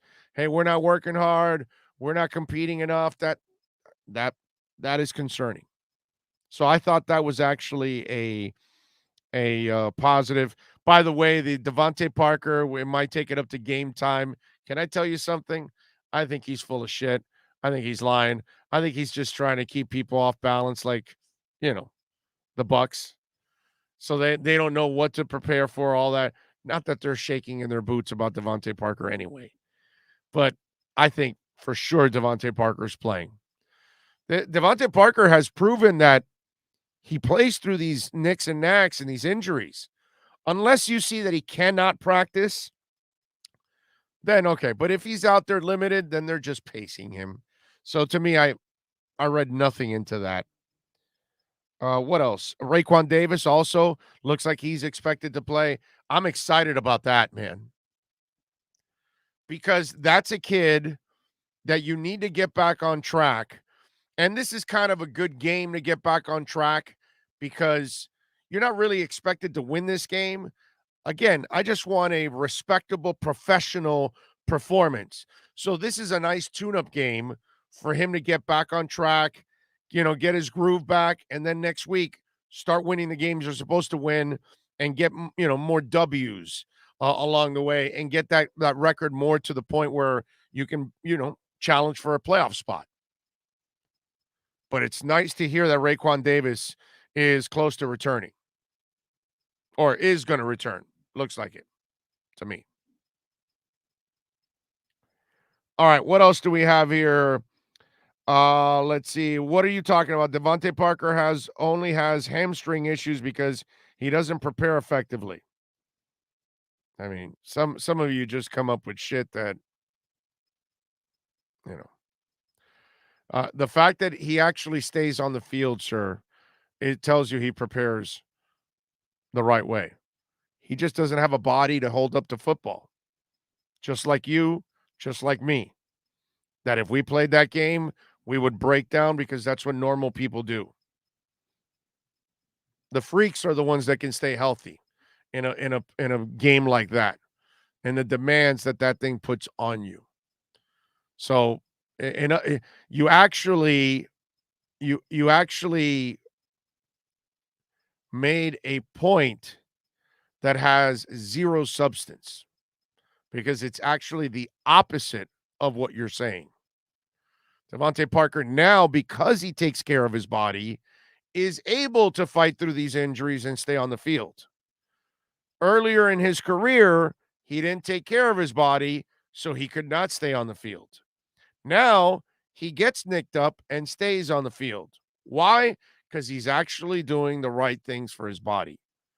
But the part that you don't seem to understand, Call of Duty, is that there's a lot of people that come into this league and their bodies are not made for this.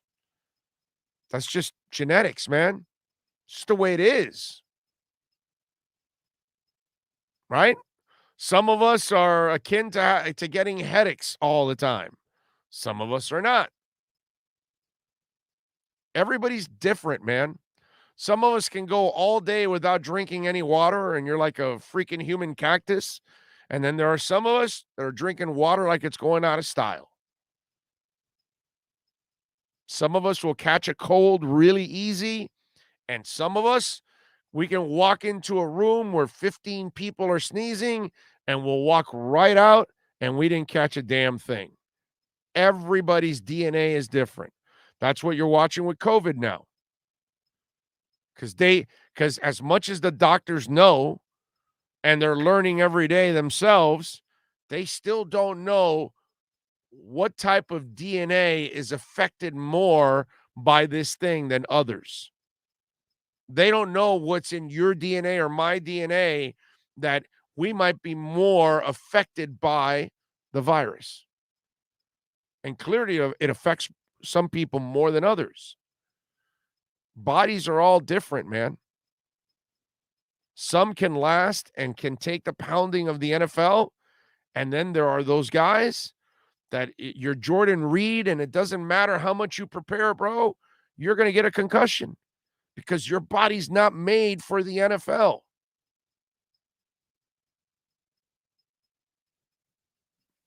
Oh, it's understand what goes on. And it's a lazy take. Oh, he doesn't prepare. That's why he's always broken down. No, actually, that's not true. To Devontae Parker's credit, let me go back to my Geno Smith comment. To his credit, he has fought through all this adversity. He easily could have quit and gone somewhere else and do something else with his life, but he has tried to find a way to fine-tune his body as much as possible to stay on the field nowadays. In fact, I actually have come to admire Devontae Parker because he has to know that his body has failed him for this level. And somehow or another, he has fought it instead of giving into it. And let me tell you something. It's not the best thing for his long-term health that he stays in the NFL because his body's not made for it. So he's going to keep getting injuries, and he's going to keep needing surgeries and scopes and cleanups, and he's going to keep having all the itises and the arthritis and the tendonitis and all that stuff. And when he gets older, it doesn't get any better. All the wear and tear, all the hits, all the injuries, they come back to haunt you. So I admire, actually, Devontae Parker nowadays, believe it or not. I know what he is already, and I understand he'll never live up to the number 11 pick overall in the draft. And that conversation's dead and gone already.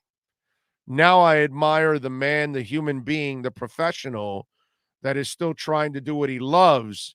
But unfortunately, the good Lord did not bless him with the kind of body that can put up with the pounding that the NFL delivers. So, there you go. Big O, hope you're well. I'm starting to get excited about going to the London game against the Jags. That's what Sam Thompson says. Hopefully we can see a spark back in life and get back on track. So do I, man. So do I. Radically says, I think Gesicki and Waddle should be played on the same side of the ball. They should take turns playing slot and outside. I have no problem moving those guys around. Although Gesicki, you don't want too close to the line. That's the only thing. Because obviously he doesn't have the speed of Waddle that can shake guys and not allow them to put their hands on him and that kind of stuff. So as long as it's a little off the line, I don't have a problem with that. I'm with you on that one. Some people don't understand that when you're a rookie, you're going to go through the grind right after the season. Yes, sir. People need to understand that when you don't have the time in the pocket, no QB can be successful. Just look at Mahomes in the Super Bowl. Exactly. He got killed. It's a great point. It's a great point. Let's see. Let's do this. Let's take a really quick break. We're going to switch gears here. We're going to talk a little Hurricanes football. Blake James was a little defensive about the ESPN comments. So we will talk to Manny Navarro about that with our Canes Wear Miami Hurricanes report. The Canes are off this week, but we do have a couple of issues that we want to talk about. We do that with Manny next. If you're a Miami sports fan, then there's only one store to go to, and that's Canes Wear at Miami Fanwear in Davie. They're your one-stop shop for all your Inter Miami CF, Canes, Dolphins, Panthers, and Marlins merchandise. They have hats, t-shirts, game day jerseys, and so much more. Located at 2511 South University Drive in Davie, and open 24/7 online at caneswear.com or intermiamiwear.com. Call them at 954-835-5597. Canes Wear, the spot where Inter Miami and all Miami sports fans shop. The viewpoint, statements, or beliefs expressed on the following program by the host, guests, or callers are not necessarily the opinions of FantasyXS.com, Media Group Inc. ownership, management, sponsors, or website. Time for Canes fans to get what they want. Information, insight, and perspective. It's the Canes Wear Miami Hurricanes Report with Manny Navarro. Exclusively on the Big O Radio Show. Here's Big O and insider Manny Navarro. All right, there he is, the man, the myth, the legend that is Manny Navarro. And, of course, follow him on Twitter. If you're listening on the podcast, at Manny_Navarro, and catch his work there at The Athletic. Make sure you subscribe and support Manny and all the great writers there at The Athletic. First of all, Manny, how you doing on a beautiful Friday? How you feel that you don't have to cover any football this weekend? How about that? It's great. Oh, it's nice to have a weekend off, right? And back-to-back weekends, really, because last Saturday I wasn't covering a game either. So my kids and my wife are loving it. I got family down here from New York and spent some time with them. But I was going to start. I think I caught you at the end of a conversation talking about probably Tua and NFL quarterbacks. It sounded like that anyway when I signed into the system. And I'm going to tell you, for the first time in years, I ordered myself, because I'm a fan of this guy, I ordered an actual T-shirt with his number on it on the front of Justin Herbert. He's my fantasy quarterback, and I absolutely love this guy, man. Like, I'm so wishing the Dolphins had considered drafting this guy instead of Tua, because he's just such a monster, and he's made me a fan. He's made me a huge fan. Besides the fact that I got him in fantasy, just watching him play, man, he's a beast. Yeah, he's putting up some amazing numbers. I still need to see him in, clutch moments, big games, and all that kind of stuff, pressure, to see how he handles all of that, because the introvert stuff and all that, that's when that will come to roost. If he does have those kind of issues, when the pressure is really up. Right now, he has no pressure. He has no expectations. Kind of like the Dolphins.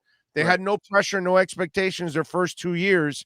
This year, pressure and expectations, and they haven't been able to meet it. So that's my next test for Herbert. But right now, physically, there's no doubt that he looks absolutely the part right now at that spot. Yeah, I will definitely agree with you on that one.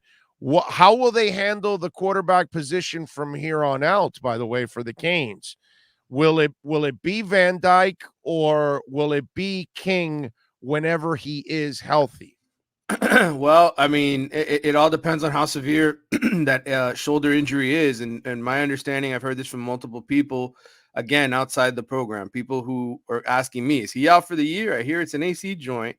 Manny Diaz is being obviously as scant with details as possible, right? That's what he does, because it's an advantage for him to get everybody to think that this guy might come back this year, because now you got a game plan for two quarterbacks, right? At least, psychologically, that's what you're hoping for. You're hoping the other team has to worry about the Eric King coming back. About the running quarterback to the pocket passer. To the pocket passer, right. Two different offenses.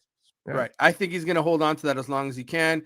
He said that De'Eric was back moving around the last time we got a chance to talk to Manny, and I asked him that question. He said, he'd been moving around a little bit in practice. I don't know what any of that means. To me, it's all about the shoulder. It's how much pain does he experience there. My understanding, expect to see a lot of Tyler Van Dyke. I think that's going to be the quarterback. And until Jake Garcia gets healthy and over that foot/ankle injury, it's going to be the Tyler Van Dyke show. And let me tell you, that throw he put in the corner of the end zone, that was he showed me some, dude. I mean, I still think King deserves to play. Right. King has made the ultimate sacrifice. King is the real leader of that team overall. You're not going anywhere anyway, so he's kind of earned that right. So if he does come back, I would give him the job, because this is his final year, man. I just wouldn't want to, screw the kid over when he's given you so much. I mean, let's be honest, Manny. He's the only reason to watch Canes football. You know what I mean?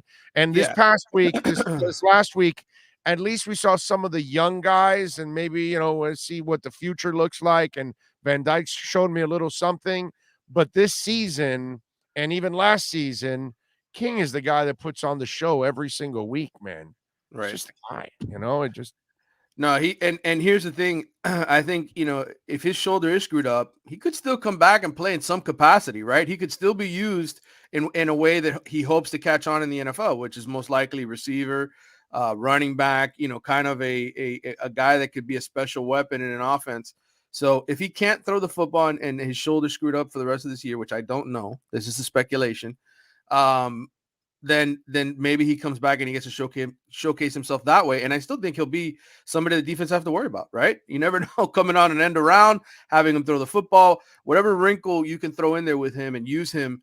I could see him doing that because he cares that much about this team and cares about winning. He was on the sideline for the last game. He's there at every practice. So he's engaged and he's invested. He's just pure class, man. God, he's just, yep. His parents did a great job. Yep. Does he have both? Do you know? His father died and his mom beat breast cancer last year. I mean, this kid's gotten over so much stuff this last year and a half. But his father died, but his dad was hard on him. Him and his brother. His dad and his mom, they did a phenomenal job. They did with that young man. I know his dad is up there looking down. He should be so damn proud of the way that young man is carried. Any father would want their sons to go, you see that kid right there? That's the guy you want to emulate. That's the guy you want to follow, because that's how you carry yourself in life, period. And so I like him. All right, Blake James. Mm-hmm. So Blake James was on with Packer and Durham. He was really smart. He went on the ACC network where they suck your ass and they won't ask you anything, really difficult. They'll kiss your ass. I know, because, dude, I did a show once on ESPNU and I was filling in. I think I was filling in for Packer, actually. Right. But they didn't realize what they were doing when they put me there, because they put me there on the day that Meyer got busted with protecting the guy at Ohio State. Oh, right. Yeah. So you know me. Fresh meat. Right. Yeah. So you know me. I'm not a Meyer guy, and I'm going to let him have it. But you can't do that on ESPNU. Just like if you do a show on NFL Network or an NBA channel or Major League Baseball, because you're tied to the league, you got to kind of kiss their ass. You can't really go after the league or anything like that. So on ESPNU, they don't want you going after their coaches or their teams. They kind of want you to be fluff, Right. And so I went after Meyer, dude, and the higher ups got it. And safe to say, I was never. They told me I would never get another shot on ESPNU. Well, it's like you and I are brothers, man. They whenever I get the calls from the national guys and they bring me on, they're like, wait a minute, this guy doesn't hold back when he talks about Miami. They're like, I could tell just by the interviewers. They're like, wow, okay, right, exactly, right. So he goes on, which they didn't ask him about Manny either, because obviously, again, ACC network is just fluff. It wasn't well received on the comments from ESPN and Herb Street. Right. He says it wasn't well received because it was inaccurate. James said on Thursday during an appearance on the ACC network. When you look at what our program has done and the investments we made under Dr. Frank in football and athletics overall, it's been significant. Can we do things at a higher level? Without a doubt. That's college sports. The bar is always being raised. The statement was just inaccurate, and it caught us by surprise. It's frustrating to have something like that out there. We have great alignment. And that sounds all well and good. Right. But see, here's where I would tell him, so then why have you hired Shannon and Golden and Diaz? Why haven't you gone after a top-tier coach that, like Texas A&M, steals FSU's a head coach and gives them $75 million? You know what I mean? Right. We got programs all over the country that are stealing one defensive coordinator or an offensive coordinator from another team and paying them a couple $1 million. So don't tell me that you are doing everything that you possibly can when, you did something with the practice facility and all of that.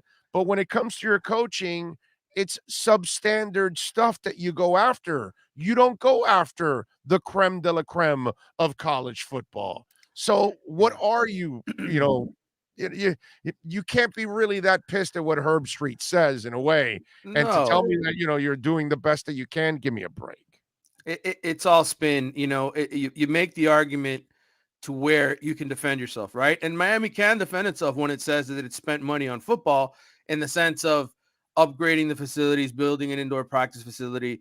So putting did money into the South Alabama, bro. Okay. right. But listen, oh, this is what they do, right? They spin it away from what the point is. And I'll tell you this, Herb Street didn't even really hit it on the head, right? Like the way he left it, when you go back and you replay that video, he doesn't come out and flat out say, hey, where's the spending on the coaching? He just says, right. So right. again, like it's like people want to, because they know all the fans are running amok, right? All the fans are pissed. They want answers.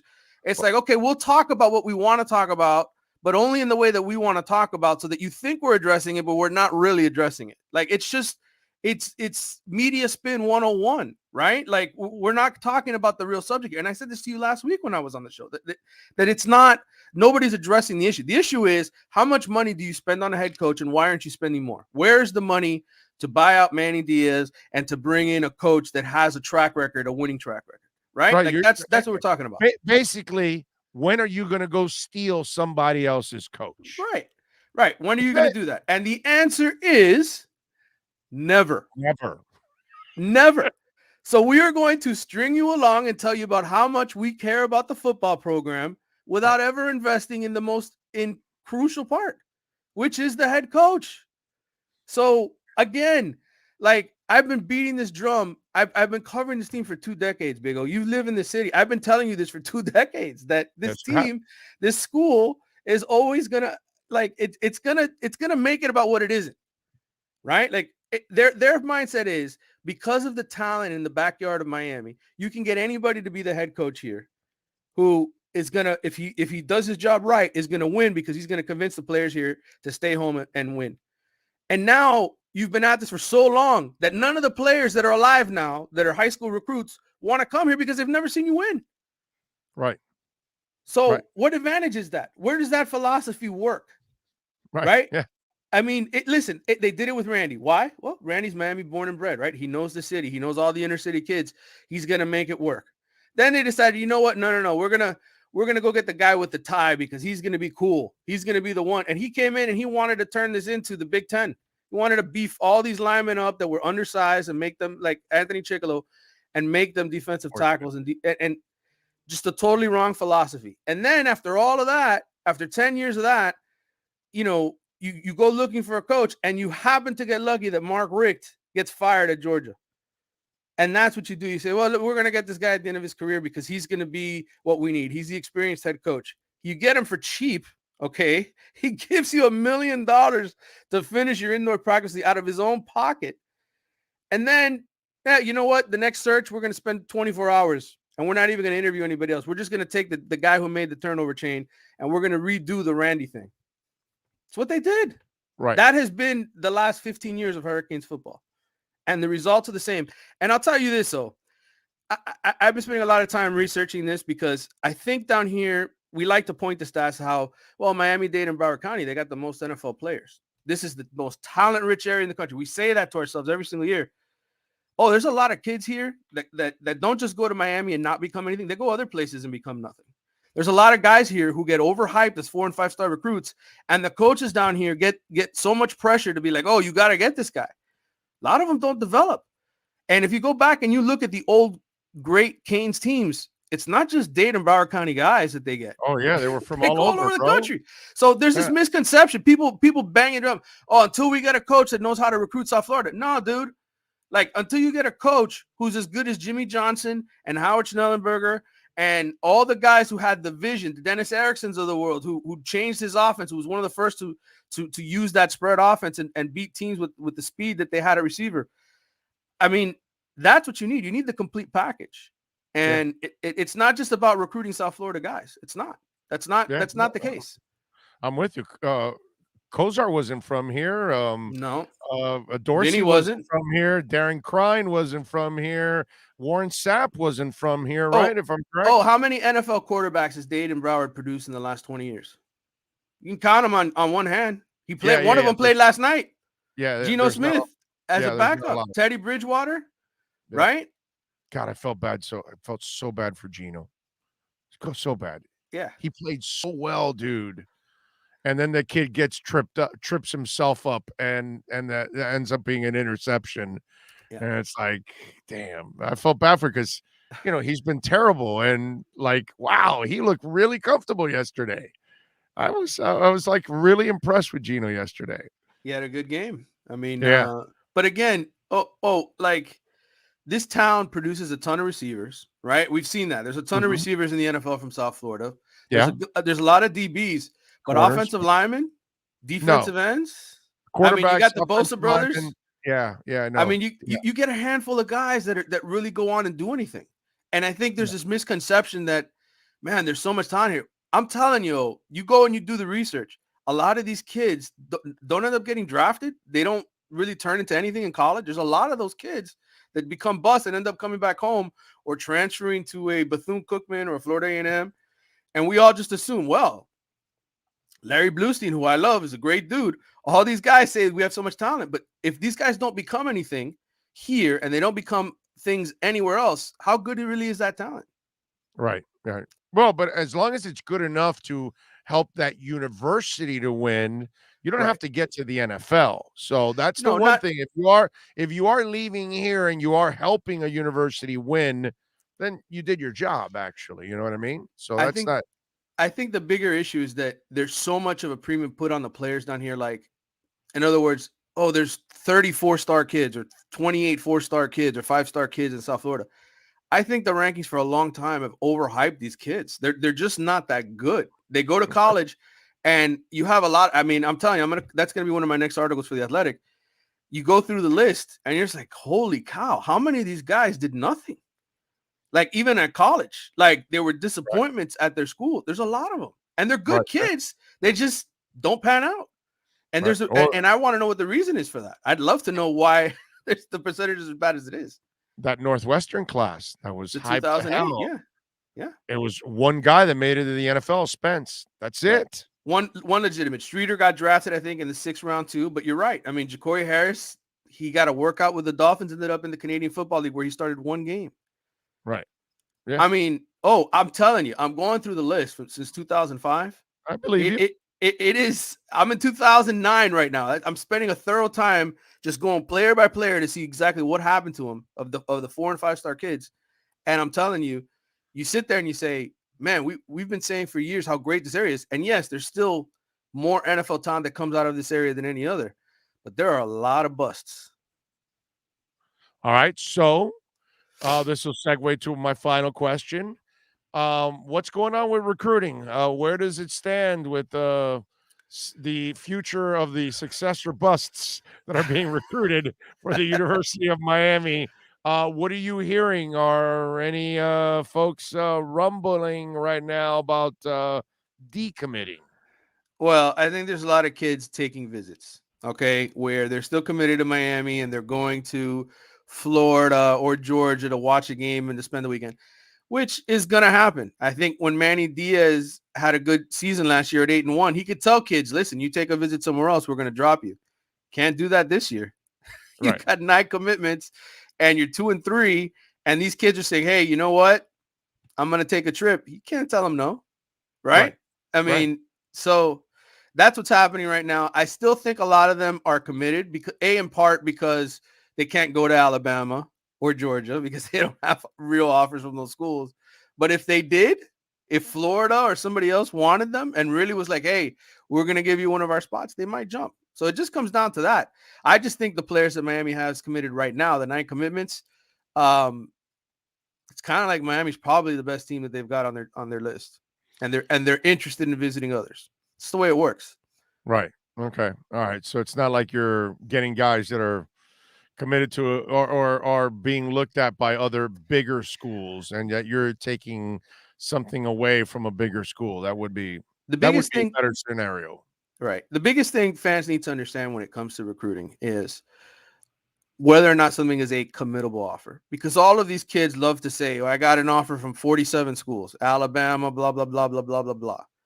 But Alabama, an offer now is like basically saying, we're interested in you. We might take you if you fit the scenario that we like. We're going to watch you your senior year.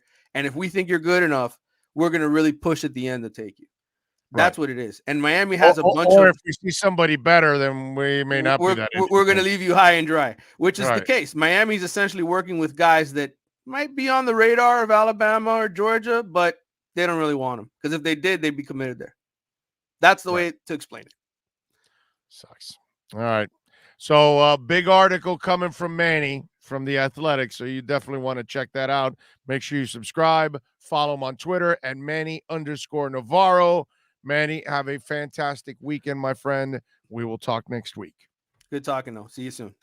You got it. Good stuff there. All right. Let's take a quick break. This is the Canes Wear Miami Hurricanes report. And then hour number 3 is next.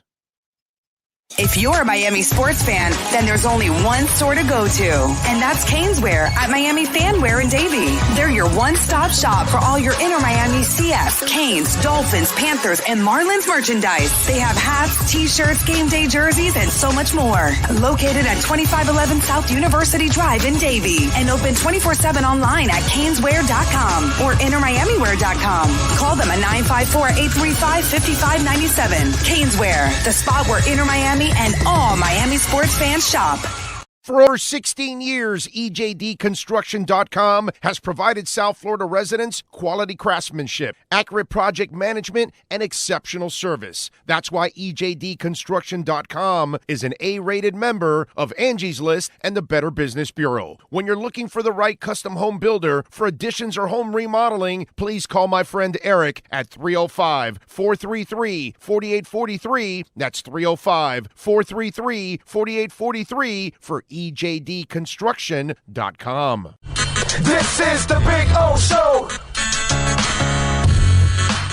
There's many ways to support our program, from subscribing and liking the show to visiting our terrific sponsors. Another way is using Cash App. If you would like to donate to the show and help us grow, download Cash App and search Cash Big O Show. That's Cash Big O Show. We appreciate your support as we continue to build the best sports show on the planet for South Florida sports fans. Support the Big O Show by using Cash App and donate to Cash Big O Show. Thank you for your incredibly loyal support. This is the Big O Show. There's no need to drive around South Florida wasting valuable time looking for a new or certified pre-owned Acura. Go to the #1 volume sales dealership in the Southeast United States. Craig Zinn's Acura of Pembroke Pines. Purchase with pace and space in a dealership tailored to your needs. From home buying to providing that personal touch. Contact the 2020 Satisfaction Award winner Craig Zinn's Acura of Pembroke Pines. 888-776-5123. That's 888-776-5123. Or visit them at 15601 Pines Boulevard in Pembroke Pines. This is the Big O Show. Sports fans love a place with great food, cold drinks, and TVs everywhere. That's why sports fans love Sports Grill and their 7 amazing locations. Check out the Bird Road location at 11481 Southwest 40th Street in the back corner of the West Bird Shopping Center. Sports Grill is also now offering some great employment opportunities. All kinds of positions are now available, from kitchen to hosting. Call for more information at 305-485-8845. From wraps to salads to amazingly delicious specialty dishes, Sports Grill is the home to the legendary special grilled wings. Since 1987, Sports Grill, good food, good drink, and good friends.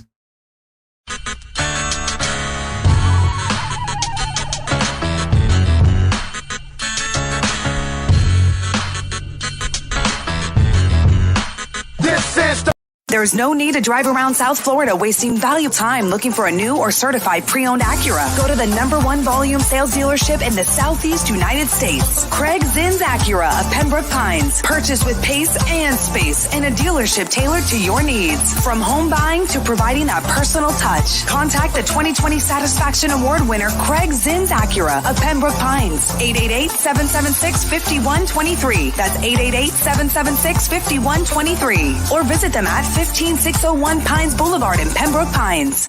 The viewpoint, statements, or beliefs expressed on the following program by the host, guests, or callers are not necessarily the opinions of FantasyAccess.com, Media Group Inc., ownership, management, sponsors, or website. When it comes to South Florida sports teams, very few in the media have witnessed, lived, and covered it like the Big O. Let's start the program dedicated to your favorite South Florida teams with a passion that's unmatched. The Big O Radio Show is on. Here's the Big O. All righty, there you go. We got to start with a little NorCal. See, there you go. That's a NorCal coin right there. As we start off hour number 3 of the program, lend a helping fin. There you go, NorCal. Nice job by you. Gave me this at a get together a couple of years ago. Nice job by him. Nice job by Manny Navarro. We got hour number 3. We are ready to rock. Hope you guys are all good out there. Omar Kelly will be joining us in about, about 10 minutes, something like that. Somewhere in that area, 7 to 10 minutes. He'll be on with us, rocking and rolling. UNC is going to destroy the Canes up there. I don't know about destroy, but they got a nice quarterback, that's for sure. 2 out of the 32 starting QBs, not bad for a region of 6 million people. Yes, but I think his point is, right now you got Teddy and you got Lamar, but you don't really get a lot overall, is what he's saying. Coming out of South Florida, you don't really get a ton of quarterbacks. So that's what it is. So I guess that's what he meant. Because you look over time, we're not really known for quarterbacks. We're not really known for a ton of offensive linemen, for lack of a better word. That's kind of been the norm. It's more skill positions that you're more rich at down here. That's kind of the way it goes. And that's what I think he was meaning by than anything else. Of course, you can pick those 2 young guys. And really it's Teddy's all right, and Lamar's dealing with a back issue now. He's dealing with all kinds of injuries and stuff. And one thing I would tell Lamar is, and I'll keep telling it to him, learn how to pass from the pocket, kid. You'll take less hits. You want to keep being a running quarterback, you're going to pay the price. And that's gold right here in this league. That's money in the bank. You want to be a running quarterback? All right. Well, your days are numbered. That's all. Eventually, somebody's going to break you in half. So that's the one thing. But I get it. Lamar cannot play from the pocket. He can occasionally pass from the pocket because he's an athlete, but he has not been able to learn how to play from the pocket on an every down basis. That would save his body. It's tough enough being a quarterback, but if you're going to run, so Drew Booth says, the guy lost me buying a Herbert shirt. Well, maybe he's not a Dolphin fan. I mean, not everybody in town's a Dolphins fan. You got to understand that. All right. Some people grow up being a fan of another person, and maybe he has Herbert as a keeper. I don't know. I got to ask him that next time. So that happens. Some people, they become fans of some of their own fantasy players. It has nothing to do even with their favorite team. They might be a Dolphins fan, but man, they love what Saquon Barkley's been doing for their team. Not whether he's kicking ass or not, that has nothing to do with it. But I'm just saying, whoever, any player around the league that you pick, and he's helping you win your fantasy. I've seen guys that are, pumped up about it and they want to buy a shirt or a jersey for the player that's helping them in their fantasy league. And, it's not that they're a fan of the team. They're a fan of that player because that player is helping their fantasy team win. That happens a lot, actually, in fantasy. There are big time fans of fantasy that want to hey man, this guy's helping me win every week. I'm going to buy a shirt of his. I'm going to buy a jersey of his. Big O, what is your opinion if they continue to go with Austin Jackson at this point, covering up for a first rounder? Yes, they are pulling a Dave Wannstedt. Justify your pick. That happened a lot under the Dave and Rick Spielman regime. When they'd make a bad selection, they would continue playing that bad selection in order to justify it, i.e. Eddie Moore, i.e. what was the name of the bad corner? He was a zone guy. Jamar Fletcher. So Jamar Fletcher was a zone guy. They played man on man. They draft a zone guy that can't play man on man, and then they try to play him in the man-on-man, and he fails. And to his credit, he then went on to have a half decent NFL career as a zone corner.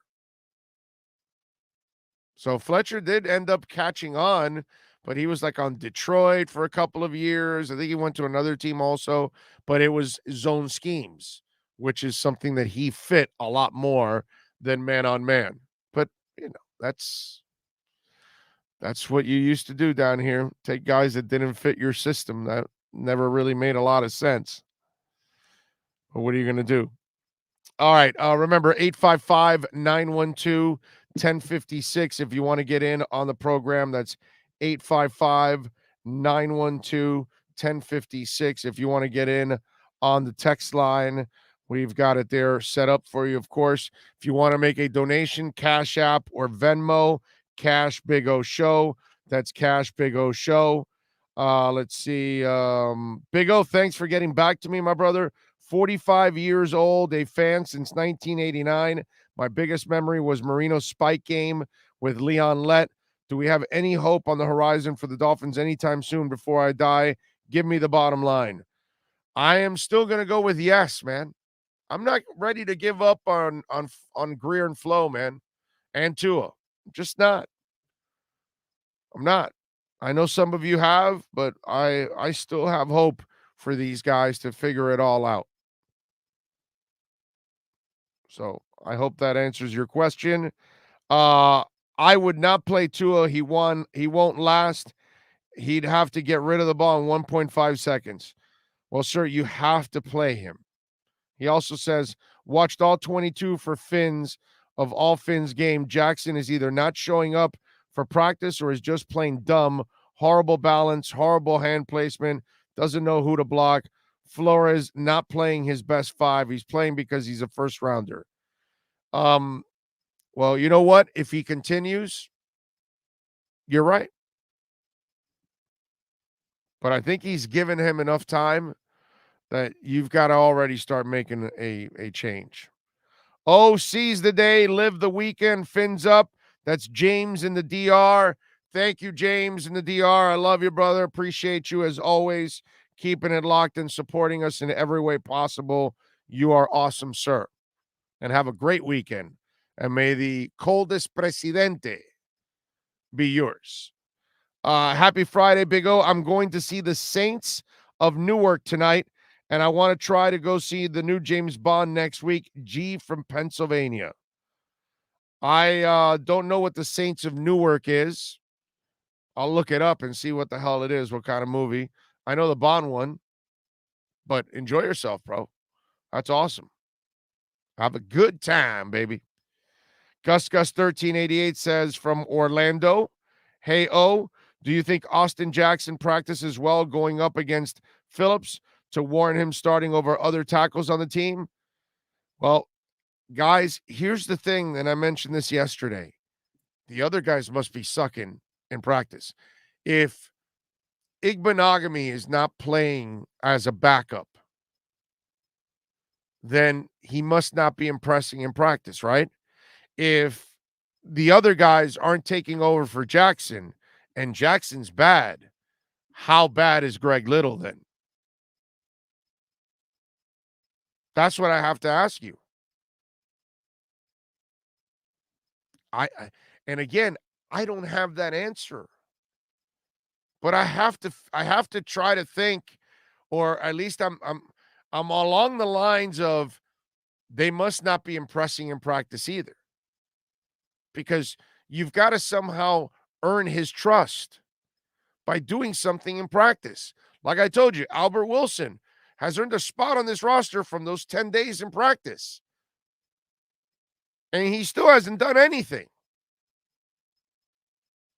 So it tells me that Noah must not be practicing well enough that they trust him. He must be making mistakes in the classroom, must be making mistakes on the field.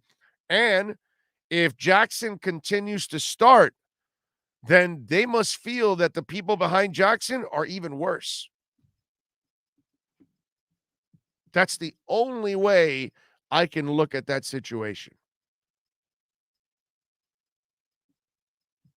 If you're not going to anybody else and you keep playing the same guy that's a constant failure, then you're telling me that that's the best you got, dude. And that's scary. Florence's stubbornness will be his demise. Well, I mean, we shall see. He might change this week. You don't know. I mean, none of us really know. Tyler Gubala says, happy Friday, Big O. If the Dolphins can pressure Brady on Sunday, that's our only chance to throw his game off. I agree. You got to pressure him. You're not going to confuse him. So you're right. You got to flat out pressure him. He can't move great, so make him uncomfortable by moving. If he has to move and reset, that's when he's not at his best. But if you let him sit back there and plan and look around, you're done. Cody Douglas says, wow, I got a ton of shib, and I've not checked in a few days. Nice. There you go, Cody. There you go.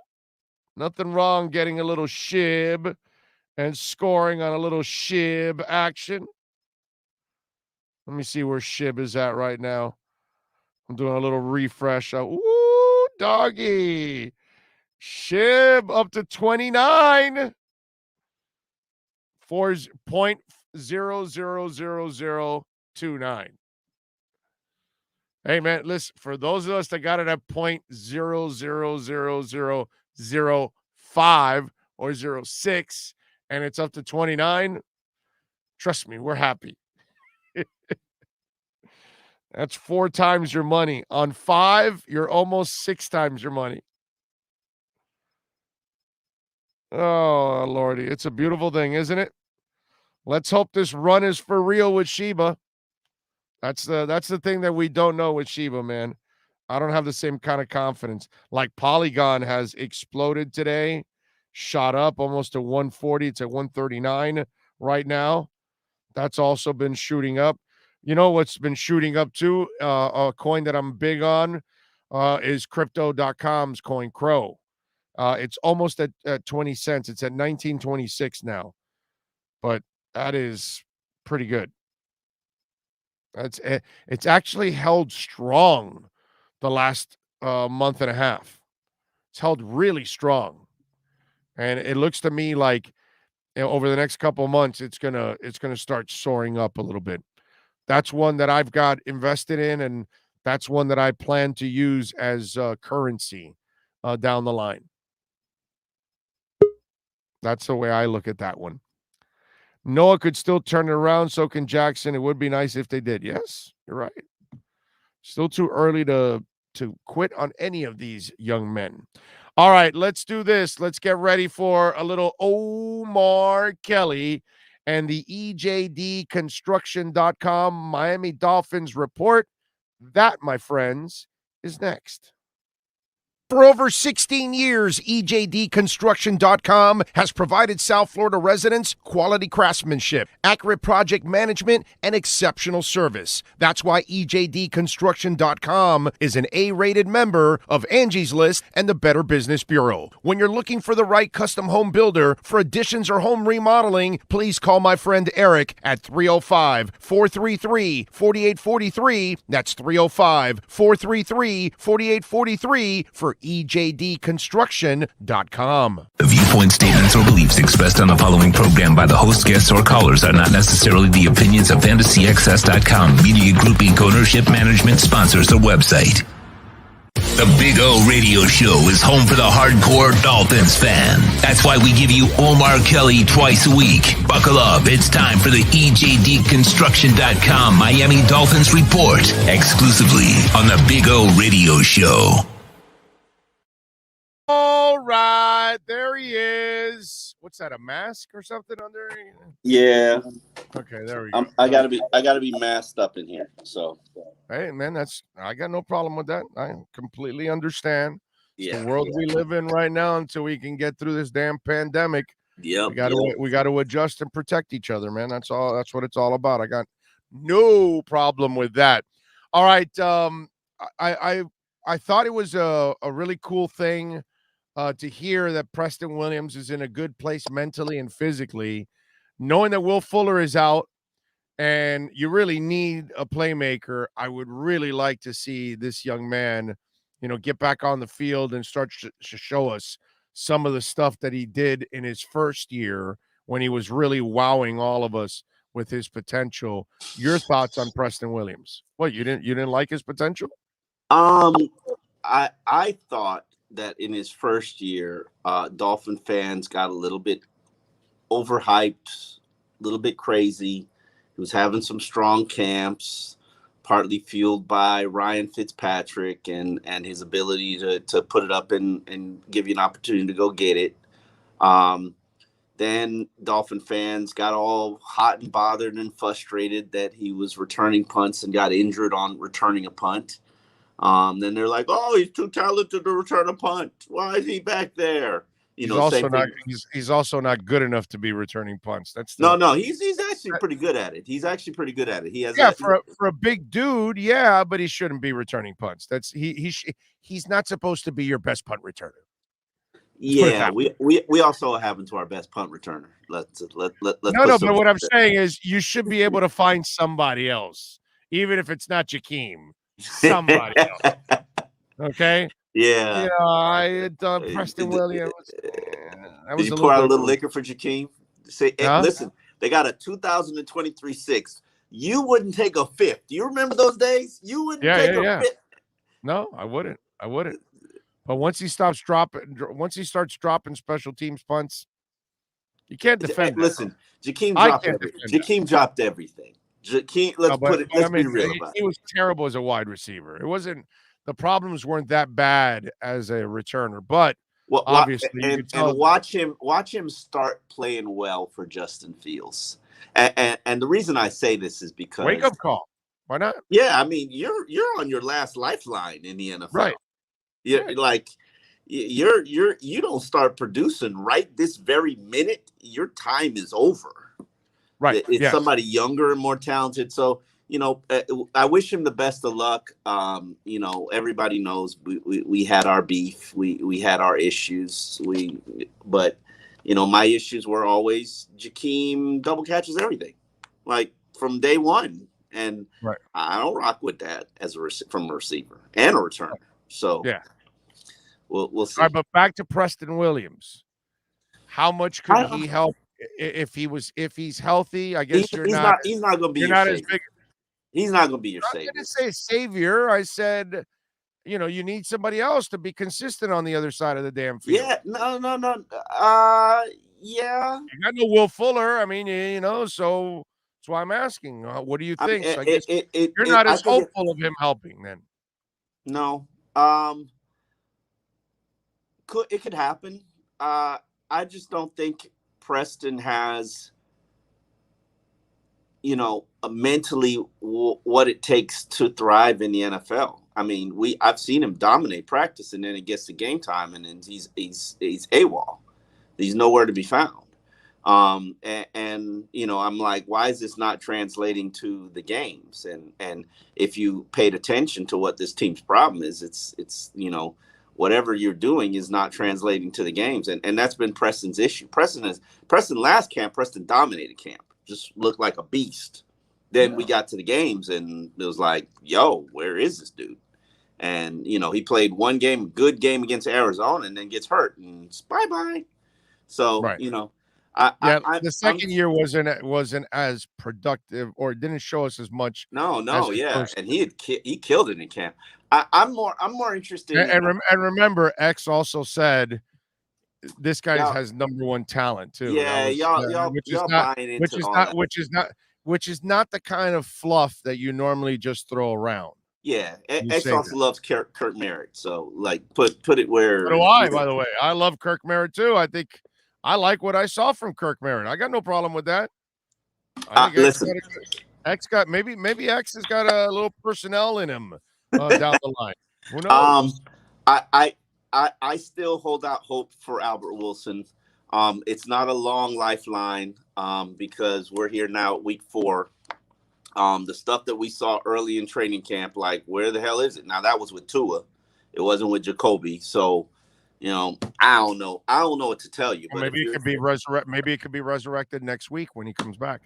Maybe, but if you're expecting somebody to come and save this team, the cavalry's not coming. Yeah. No. This has to be people not committing penalties and not dropping balls and not fumbling and Yeah. making your blocks. I think Preston's all that kind of stuff will save this team. I think Preston, and this is why I have an issue with Preston, because I think him and Devontae Parker play the exact same role, the exact same position, and I think you can only have one of them on the field at the same time to make this offense work. And now that Devontae is battling an injury, I could definitely the talk today was totally bigging up Preston, and props to them for doing it, because hey, sometimes these guys struggle with things mentally just as much as they struggle with things physically, and yeah, let's talk him up. But the end result has to be him going out there and producing on game day. And I can tell you the list is very short of guys who produce on game day. Yeah, but he's still young, man. So I'm not. I don't listen. I hate when people say that, and I'm at the point, because we said that we made that excuse for the offensive line all off season. That's what we did. They are still young. Yeah, still young and not talented. Like, make sure you add that caveat at the end of it, because they only have 1 year and another guy's a rookie. So still young and not talented. Not very talented. Not very good. They're the talent deficient. There's a lot of guys that don't look talented and not very good, and they get that shit done. They get it done. You're right. And then they figure it out. So okay. I can't say that they're all going to look like this for the rest of their careers. I'm just not ready here. I'm just not ready. Speaking of those positions, first of all, let's start off with the O-line. Are you expecting any changes? Do you think they'll try the Austin Jackson route one more time? What are you hearing? What are you feeling? What's your gut tell you? I am expecting changes. I know you wrote an article about all the changes you want, but go ahead. Oh yeah, no, I'm not shy about it. You know me, I'm not shy about it. No, I get it. I got no problem with that. And I'm sorry, but I think I said to you a month ago, I said after Austin struggled in the Buffalo Bills game, what second game of the season was who? What game hasn't he struggled? Well put. Excellent. Well put. I said, until Tua comes back, you got a 3-game audition at left tackle. And I'm still committed to that 3-game audition. So let's carry this over one more game. Let's give it one more shot. But this might be a shot with a short hook, right? I don't know. I don't know. No, listen, okay. I don't know.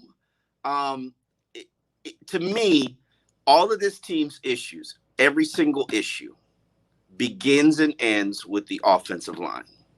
The reason why your running game isn't working, because you can't have your top 2 backs on the field because they can't pass protect. The reason why your pass game not working, you're very limited in how you use Mike Gesicki because he can't pass protect. Okay, well, if you had a line that could pass protect better, then that helps address some of that. Your quarterback, he's not looking downfield. He's not throwing big. He's not finding open receivers. Yeah, because every time he snaps the ball, his head's on a swivel because people are coming. That like, tell me what play people are not coming. So when he hands it off. So, and to me, the line issues, you just lost your starting center, but the line issues start with the left side, because the left side is the weaker side, and you got to get Austin Jackson to play better. If you can't get Austin Jackson to play better, you should put Liam in there at left tackle, possibly try Jesse at right tackle, or try Jesse at right guard and put Hunt at right tackle. I don't care that everybody will be moving. Let's not act. Hold on. Let's not act like what you're doing isn't hot shit, because it's hot shit. I just want to try to kind of defend what maybe they're trying to do, and maybe they think Eichenberg is their best guy. Yeah. Okay. And yes. No question. And for Tua. And in the end, it's a lefty. And in the end, it's a lefty. So no matter what, and maybe that's why he says that. And Eichenberg, probably Notre Dame guy, really smart. Is there, no, I want to stay at right tackle. No, I'm good. Because on this team, you're really the left tackle at right. Man, You know what I mean? Worry about. So maybe That's they're dumb. already That's convinced that Eichenberg is their best guy, and they're like, okay, well, if he's our best guy and our guy's a lefty, then we got to keep him at right tackle and let him learn there, and then we'll figure out on the left side with everybody else. That's the only thing I can think of, Omar, why they haven't I hear put him you. to his I hear natural you. side. I hear you, and I've thought it Anyways. out, and I've asked the position coaches. I've spoken to John Pierre, and he pointed out that, all teams have good ends on both sides. So it's not, yes, the right tackle is protecting to his blind side, but the left tackle faces the best pass rusher on your team. Yes. And if you're just getting beat with the left tackle all game long, you're in for a long day. Yeah. A very long day. So, I'm not opposed to leaving Liam there. And then I guess that means playing either Greg Little or Jesse Davis at left tackle, which I don't like either of those options. I could figure out the Liam situation later, but right now I might need him to patch up my left side of my line. No, but where'd the injury come from? The blind side.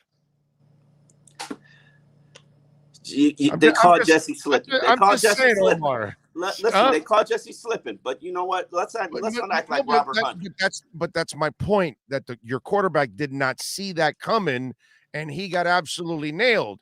So even if you're weak on the left side, he didn't see sacks coming from the left side too. Sacks was coming from they was coming. They was just coming. But they're coming. But he's got a chance at seeing it at least from the left side. He's got great. Or at least he has a chance to react. So I'm just thinking that this is what I've come to, that they're convinced Eichenberg's their best guy, and they're like, well, we're going to put him on the most desperate part we need is on the right side, which is why our guy is out right now, because he got blindsided with a monster hit. So now let's protect his blind side with our best lineman, and I think to me that's their thinking. That's the only. It could be their thinking, but it's the wrong thinking in my mind.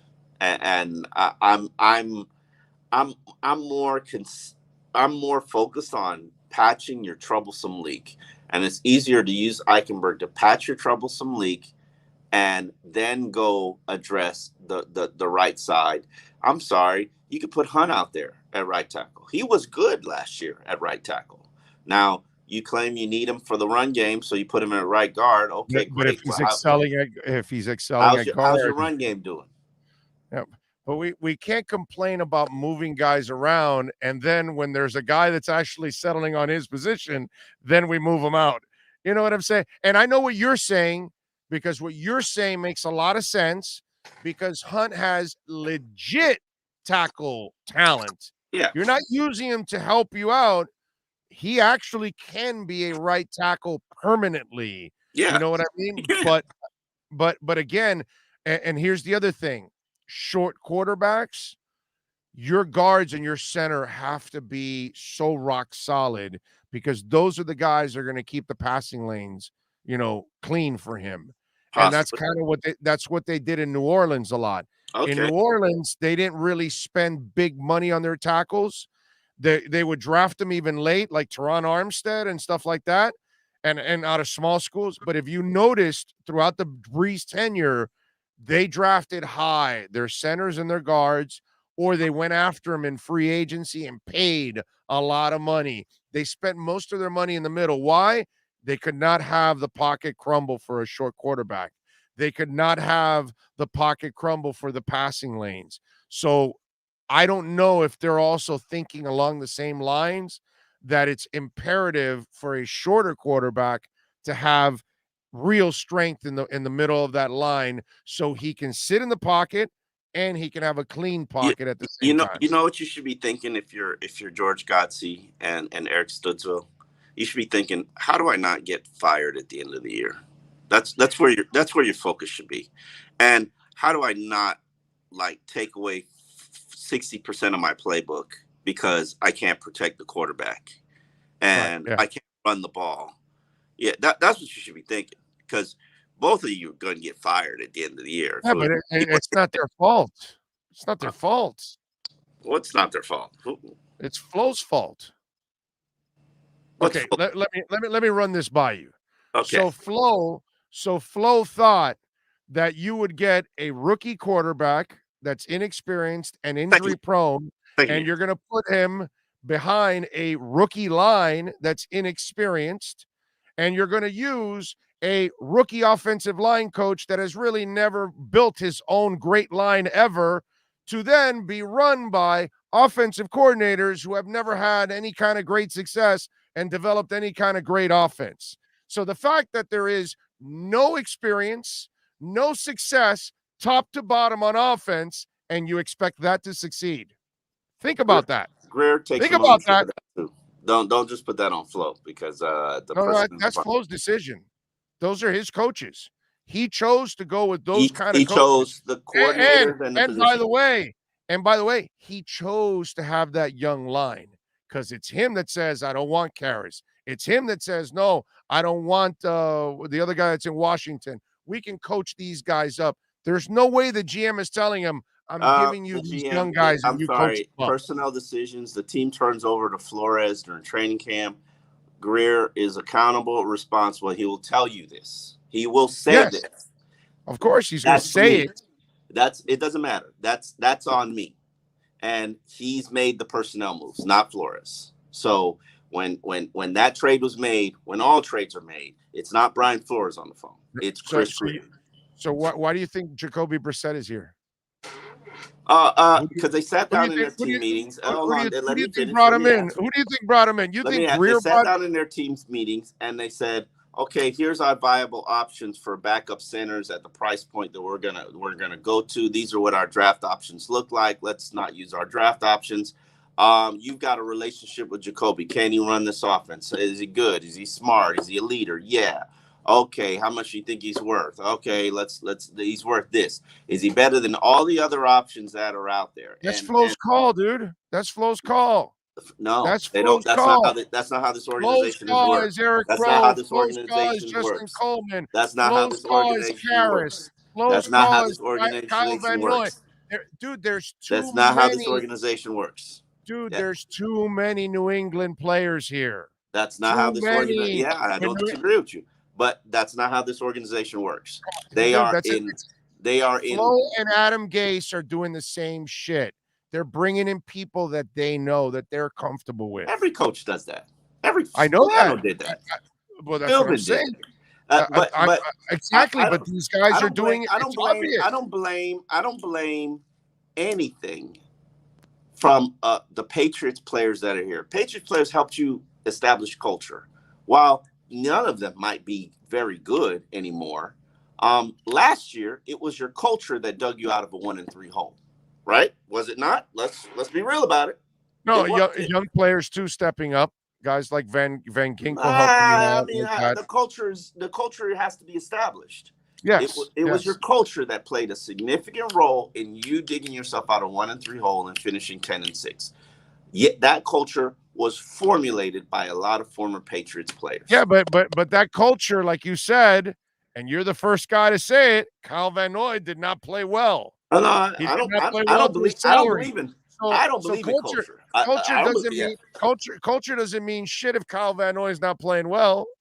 Yeah, I'm not a big culture guy, but I can't sit here and blame Flores for bringing former Patriots players when it's that culture. Personnel goes on both guys, on Greer and Flores. Absolutely, I will never ever not hold both of them accountable for what we're seeing. They both are held accountable, but my point is the New England players, the influence comes from him.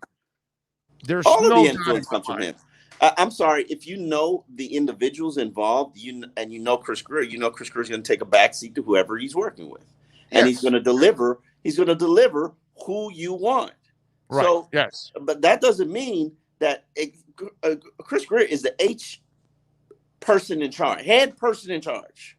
Like, yes, there is no. It all stops with him. So I can't sit here and say, oh well, Brian Flores was responsible for this. But he is responsible for his offensive coordinators. He is responsible for his offensive line Yes. coach. Mhm. He is responsible for having all the youth and inexperience that he And, has and you know what? on the And offensive side. And that's you're why there's that much failure, because there is nothing that's established on offense right now. It wasn't a good plan. It was a terrible they're plan. also playing. You They're should have also had playing without veteran. the starting You should have had quarterback. a couple veteran linemen in there to help out. You didn't do that. You know, They did, and then they got rid of them. They did. Then they got rid of them, which I don't understand. One is injury, the other is a trade. You give money away, and the guy's starting 4 games for Washington. Listen, you're right. They made this mess. It is a mess. Who sat here 2 months ago and told you it was gonna be a mess? I did. Yes. It was very predictable, but it was predictable from the start because the players that they were investing in were not that talented. I told you from the beginning, Austin Jackson ain't that talented.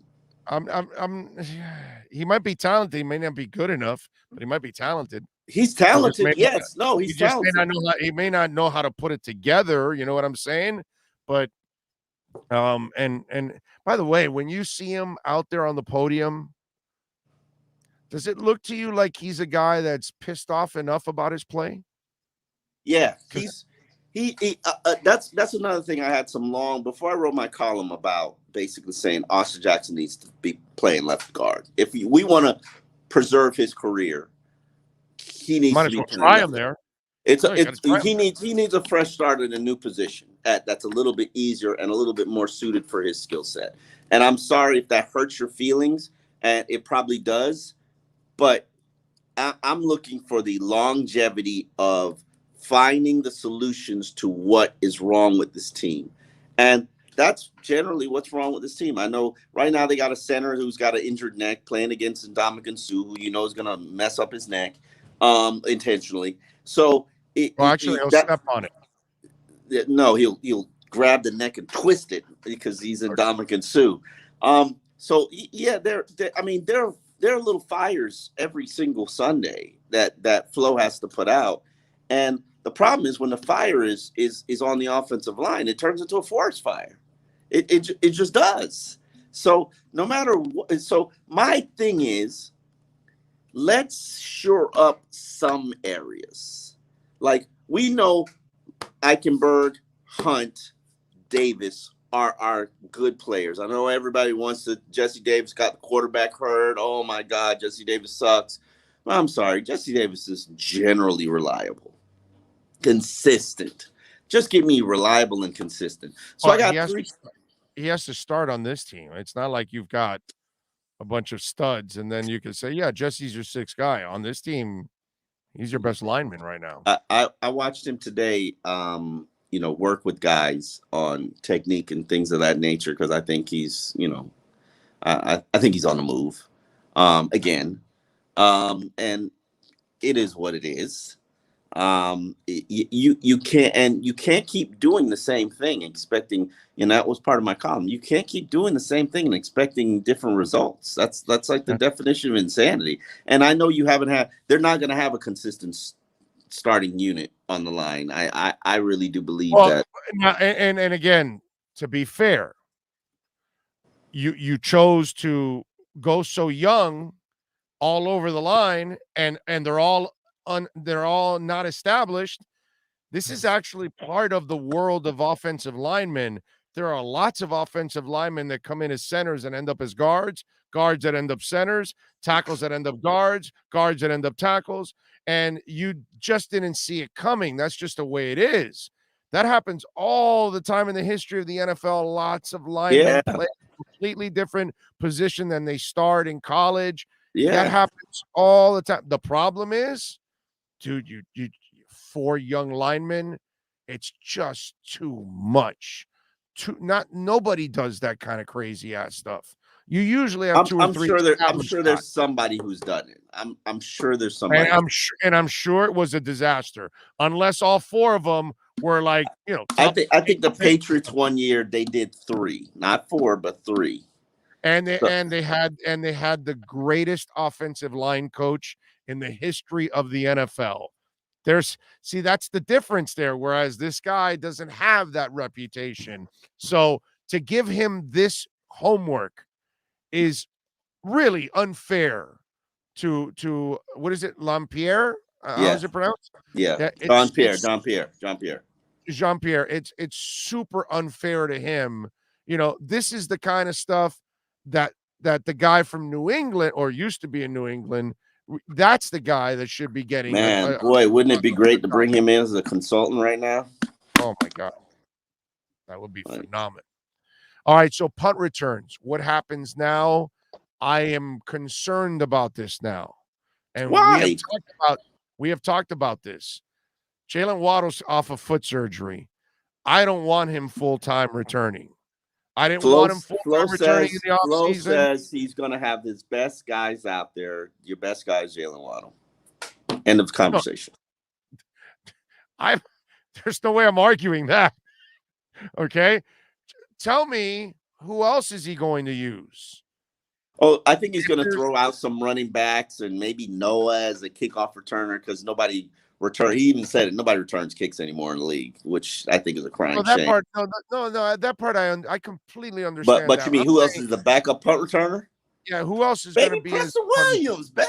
No, just I mean, not like Preston does. And, he does a solid job for a big dude, man. He mentioned Javon Holland, which I'm like, okay.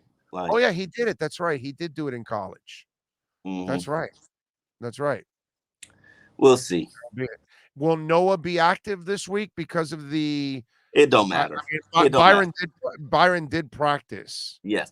Noah's issue is he can't contribute on special teams. Everybody's obsessed with Noah and why he's not playing and why he's not active. Noah's the fourth cornerback, really the fifth cornerback, actually the sixth cornerback. Because the other guys are special teams guys. Because the other guys are special teams guys. But I think if something happened to Xavier, no, I can't even say that with a straight face.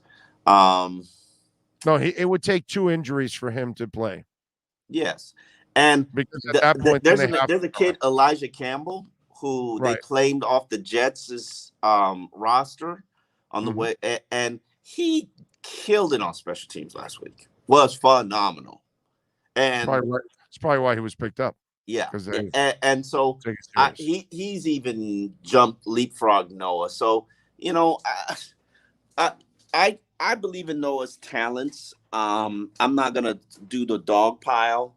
Right now, this is a situation where, just like Austin Jackson, the young man is in his head, and it's on coaches to build up the confidence and get them out their head, to the point of putting them out on the field and trusting them and giving them roles that they can handle.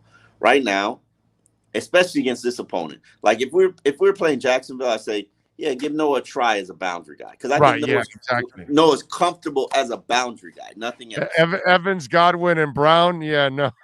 Yeah, give Noah a boundary job against Trevor Lawrence, not Tom Brady, because that just makes him those three number 1 wide receivers, because they're all number 1 wide receivers. Yeah.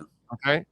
Like they could easily be number 1 wide. But here's the problem that you have. Here's the problem that you have when you go into this lineup, and this is something that has to be discussed. Does Nick Needham have the speed to cover Antonio Brown? Nobody has it. Nobody. Yeah, you're right. Nobody. Right. Not our guys, at least. Not our 3 guys. I mean, who do you put a healthy Byron on? Byron likes Godwin. No, I think you go. I'm putting X on Mike Evans.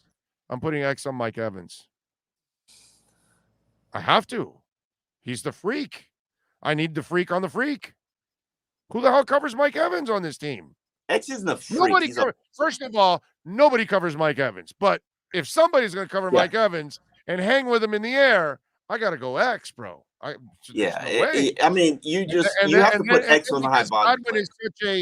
Because Godwin is such a technician running routes, I got to go Jones.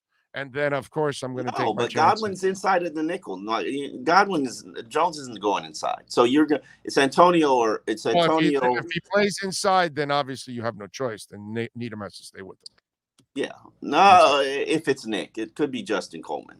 Like and God. Oh. Every time I see Justin Coleman, Jesus Christ, dude. Kale Pectate should be the damn sponsor for the Dolphins. Why is that guy even on the team? I have a bigger problem with him than Albert Wilson. Physicality. I don't know. I'm sorry. What did they see in Justin Coleman? I'm still trying to figure it out. I mean, he is terrible, bro. Seriously. Yeah, you're not saying anything. Why is he even still on the roster? Much less playing. I always say this. I love Nick Needham from this standpoint. While he's not a super freak, Nick Needham's going to be in the league for 8 years. He's going to have a Nolan Carroll career. And Nick Needham has never been handed anything. They've never given Nick Needham anything. He's always taken it. And he's done it again this year. He's taken a job. He's taken a role. Like and Nick, I was talking to Gerald Alexander, who he's the Orlando Alzagiri of radio. They haven't given me shit. They kept giving you back 560 shows, like after they figured out that they fucked up. Yeah. Yeah. You get them back. Yeah, but it's still, Yeah, you're right. In my career, you are the Nick Needham of the South Florida Airways. I have never been given a damn thing in my career. I'm not an ex-player that they hand you a job. Yeah. I'm not somebody's sidekick that you can ride somebody's coattails. I'm not kissing the ass of the program bosses and the program director. I can climb up like others do. You are indeed the Nick Needham of the South Florida Airwaves. Yeah, there is no question. You said it, and I was just like, you know what? Yeah, it fits. They have never given you anything that you didn't earn. Nope, nothing. And you know what? I'm super happy about that. I'm glad that I've earned every damn thing I have and have had. So that's actually very satisfying. Yeah. Nobody got me in a Mad Dog. I don't know anybody there or nothing. They've straight out hired me. So I've never gotten any job because of a connection or anything like that. So I'm happy about that. But anyway, Needham, man, I'm excited to see. More than anything, I'm excited to see Nick Needham get attacked by Tom Brady, and because he's going to be attacked by Tom Brady. Oh, for sure. So I'm excited to see how he handles himself. Like he's grown up more than a lot of players that I've seen here. Nick Needham might be better than the entire 2019 draft class if you think about it. So I'm excited to see what happens. You can compare it to the street free agent class of Seiler and Needham and Preston Williams if you want, and just throw in a couple of those guys that they've gotten off the street, and they've been better, bro. They've been better than their draft picks. And that's the one thing I asked Jean-Pierre, Jean-Pierre, the offensive line coach, about Austin's first round status, and he's like, that's the one thing about Flo. It don't matter how you got here. This is about the Dolphins. So, if I like that about Jimmy Johnson was like that too. He didn't give a shit. If he screwed up, they all give a shit. No. But what I'm saying is, what Jimmy didn't care about, just like Flo, whatever, it may hurt that you screwed up on the pick, but the guy that helps you win is the guy you've got to play. And ultimately, that pays off in the locker room, because if the locker room sees that you're playing guys that don't deserve to play, you lose that effing locker room. The one thing I will say about Joe Philbin, just piggybacking on this story, and I got to go because we're about to have availability. Oh, yeah. That's right. I remember the Joe Philbin, end of the Joe Philbin demise, Devontae Parker's rookie year, and damn, who was a receiver? Receiver, he signed with the Titans later. The kid with the hands. Yeah. I don't know who you're talking about. The name escapes me, but he eventually signed with the Titans. But he was killing it all camp, and the coaches and the organization wants to play Devontae, and basically the team was like, "Listen, if you don't, I can't believe I can't remember his name. I know. I like him a lot. Yeah, he's former 7th round pick. And they were like, if you don't play him and you play this rookie, we lose all respect for you. And they ended up playing him, and he was like a couple yards. He got injured before he became a 1,000-yard receiver. There it is. Joseph Rodriguez got it. Rashard Matthews. That's what players recognize and respect. When you put in the hard work and you deliver and you produce, and they don't give the starting job to the rookie because he's the rookie. They give it to the guys who produce, and that's been Nick Needham. Nick Needham, as I said, he was in the Orlando Alzagari of the radio airwaves of the Dolphins team. He has earned, and I'm not saying he's not going to get torched by Tom Brady, because Tom Brady does Tom Brady. This is the GOAT. But what I will tell you is Nick's going to have 3 plays that game. He's going to make 3 plays that game, and he might get roasted for 8. But he's going to make 3 plays that game, and he's going to keep fighting it. And that's the kind of spirit that you need to have a winning team. All right, on the way out, how much was the win by the Dolphins? What was your prediction? How much did the Dolphins win by on Sunday? I have a 28-14 Tampa Bay. And they can sneak up on. They can sneak if they play a perfect game, and that's the thing. They have to play a perfect game. They can beat Tampa Bay. They don't have a perfect game in. You know what article I want to read? What's that? I want to read one of you dudes breaking down why these former Patriot guys slowed down Tom Brady. How did Patricia beat him? How did Belichick slow him down a couple of weeks ago? He beat him. How Flo beat him? Yeah, but he slowed him down with a rookie quarterback. 17-16. Man, it was raining. It was a monsoon. Like let it be. Patricia beat him last year. Flo's beat him twice? No, once. Once. Cam. Flo's beat him once. Yeah. Right? So I'm just saying. There's something there. There's something there. Nah, I don't think there's anything there. Nah. All right. Later, brother. All right. I'll see you on Sunday. Be good. There you go. Omar Kelly. I think there's something there. Patricia beat him. Flo's beat him. Belichick slowed him down. Well, there's something that they see because they are familiar with him. I'm just saying. And that was our EJDconstruction.com Miami Dolphins report.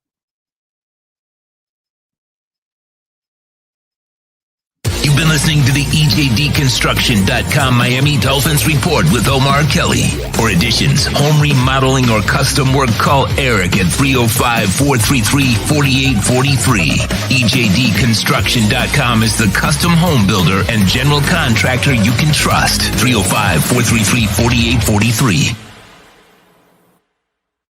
Go, we're back. Did you guys see this? My boy K9 Star and Sarge on Twitter. Sergeant Eli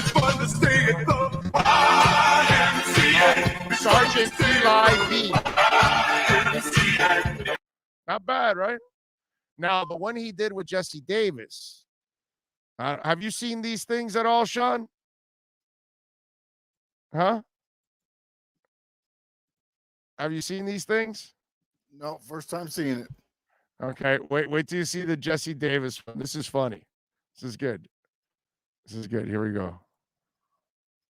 And that's pretty good.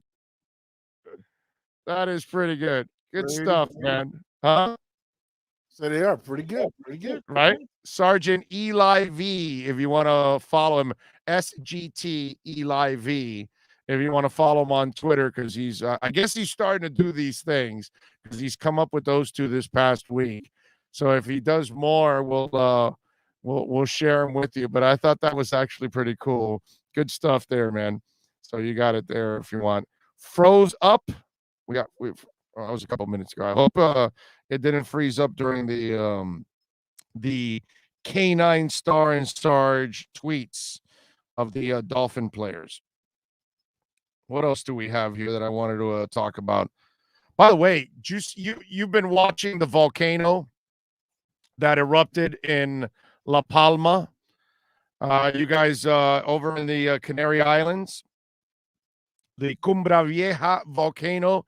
You've been watching this, right, Sean? The volcano shooting out all the lava and all that good stuff. Okay, so the lava went down the mountain through a city and then right into the ocean. Have you seen that, Sean? That the lava's been going into the ocean. You've watched it, right? Okay. So the island has grown now because so much lava and molten rock and all that crap has fallen into the ocean. It created another piece of land. Do you know how big the land is right now that it's created? Listen to this. 40 soccer fields. That's how much bigger the island is. Because of, now, it destroyed 1,000 homes in the process. It's destroyed farms. Yeah, it's obviously caused a lot of damage.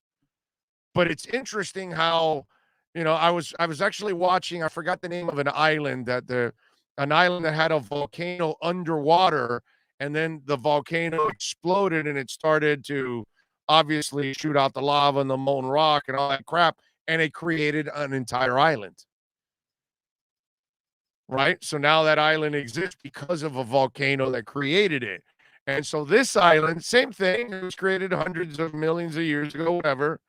But now you're watching the island grow before your eyes because of the damn volcano. 40 soccer fields. And it's still growing. It's still pouring rocks and molten lava and all that crap into the ocean. So that island, that whole piece of land is going to get bigger and bigger and bigger. 40 soccer fields, dude. I saw that stat and I was like, wow. Why is your feed all blurred out, brother? It looks like 3:30 in the morning after a gallon of Rum Runners. Looks good here for me. Looks good for you, right, Sean? I don't know. Oh, wait a minute. Now I'm looking at it on the I didn't hear you there, Sean. I don't think you had your mic on. No, I was saying your audio is good. Your video has gotten blurry. As soon as you hung up with Omar, it got a little bit blurrier. Okay. All right. I see. I'm sorry. I don't know. I maybe there's a weakness in the feed. It says still frozen up, but I can hear you. All right. Well, I'm sorry about it freezing up. You're not frozen on my end, but it is freezing and going in and out, but you haven't frozen completely. Right. The audio hasn't frozen. The video is the one that there's a little funkiness going on. By the way, Shelly Meyer is off Twitter. Don't know if you guys know this, but she has chosen to get off Twitter. She's done history in the archives. She doesn't need the stress anymore, apparently. So she has chosen to get the hell off of Twitter. And she has told everybody, I am out of here. We'll see you sometime in the future. So she was all disappointed because she's been getting a lot of hate. So she says, thank you to friends, followers, fans, supporters, and all your love, funds, laughs over the years. God bless and God bless America. Peace out. This will be my last post on Twitter. Frankly, I don't need the hate, vitriol, slander, trash that will at me. This has never stopped anyway. We all make mistakes. We are all sinners. If you think you aren't, then cast the first stone. To my wonderful followers and friends, thank you for your love, support, friendship, laughs. I will miss this the most. I love you all and wish God blessings on all of you. Thank you.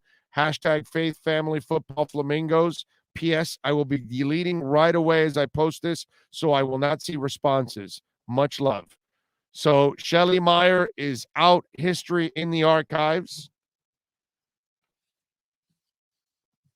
We all are sinners, just not to the level of Urban Meyer. Okay, we all make mistakes. We all screw up. I get it. She's right. Technically, she's right. We're just not all sinners like Urban Meyer. That's a different kind of sinner. Okay? That's just a disgusting and gross individual. That's the difference there. Right? Not that there's any decency behind it, but let's just say you really had a hankering to, hook up with that blonde. Well, you know what you do? You have her go to your room.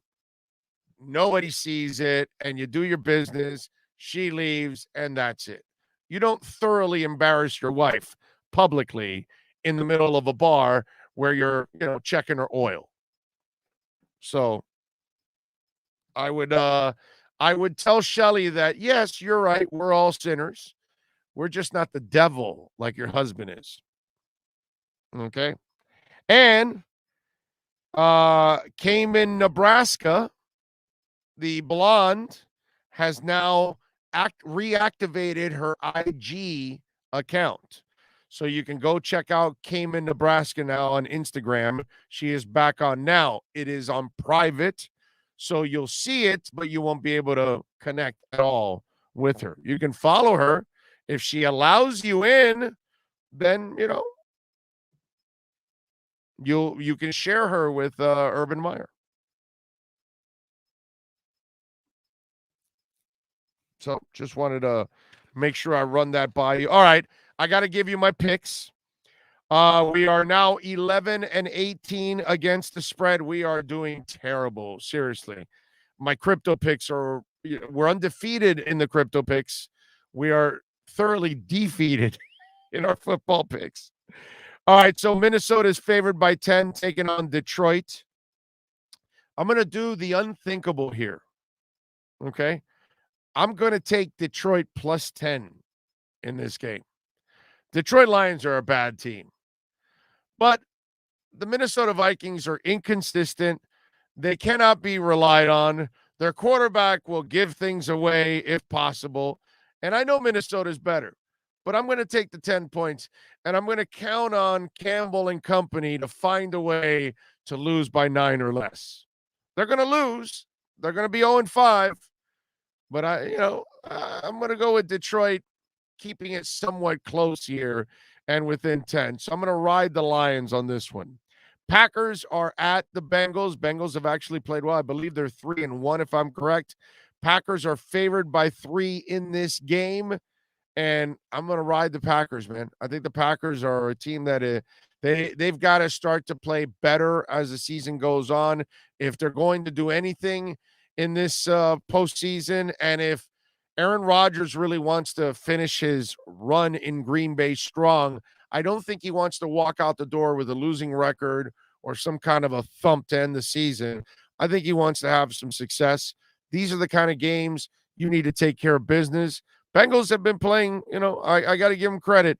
And Green Bay's defense is one that I don't trust, but I think I can trust them enough to win by 6 or 7 points. I'm going to lay the 3 here, go with the Packers on the road in Cincinnati. Bears are at the Raiders. I'm not going with the line here. I can't trust either one. The over and under is 44. What I like about this game is I think turnovers are going to play a part in this game, and turnovers are going to create points. Besides the Raiders offense and whatever the Bears can muster, and I know they're starting the Ohio State kid, which is what they should do, because he is your future, and there is no future with Andy Dalton. So that's the right move. I'm going to go over 44 here. I don't think the number's that high. I think it's enough that they can score just over that. Not by much. It's going to be a borderline call. But I'm going to go over 44 here because I think the Raiders alone are going to put somewhere in the neighborhood of 25 to 30 points on the board. They're going to get turnovers. They're going to score their points. I think they'll have some success. They're at Las Vegas. So that is also something good for the Raiders. Bills are at KC. Marquee game of the week. Obviously, best 2 teams in the conference. Can't stand the Bills. KC's favored by 3. I got to tell you something. I don't trust KC. I don't trust their defense. Offensively, they're inconsistent at times. They're super talented, but they have not played good football since early last season, maybe halfway through the year or something. They haven't played good football in a long time. They've been living off their talent, their Super Bowl from 2 years ago. They're not focused. They're just not. And so I'm going to take the Bills +3 because I think they'll either keep it close or win this game against Kansas City because I trust the Bills' defense a lot more than I trust Kansas City's defense. And I think the Bills are going to be able to punch Kansas City in the defense in the mouth, and they're going to be able to move the ball. So I'm going to take Bills +3 here. I think there's a good chance the Bills win this game. That's how, not that I'm rooting for the Bills. I don't want them to win. I need KC to win because I'm a Dolphins fan, and not because I'm thinking about the division or anything like that. I just don't like anybody in our division. But this is about money. This is about, not your heart. This is about what you really think. And I got to tell you, man, I think the Bills are going to win the game. I'm going to take the 3 points on that one.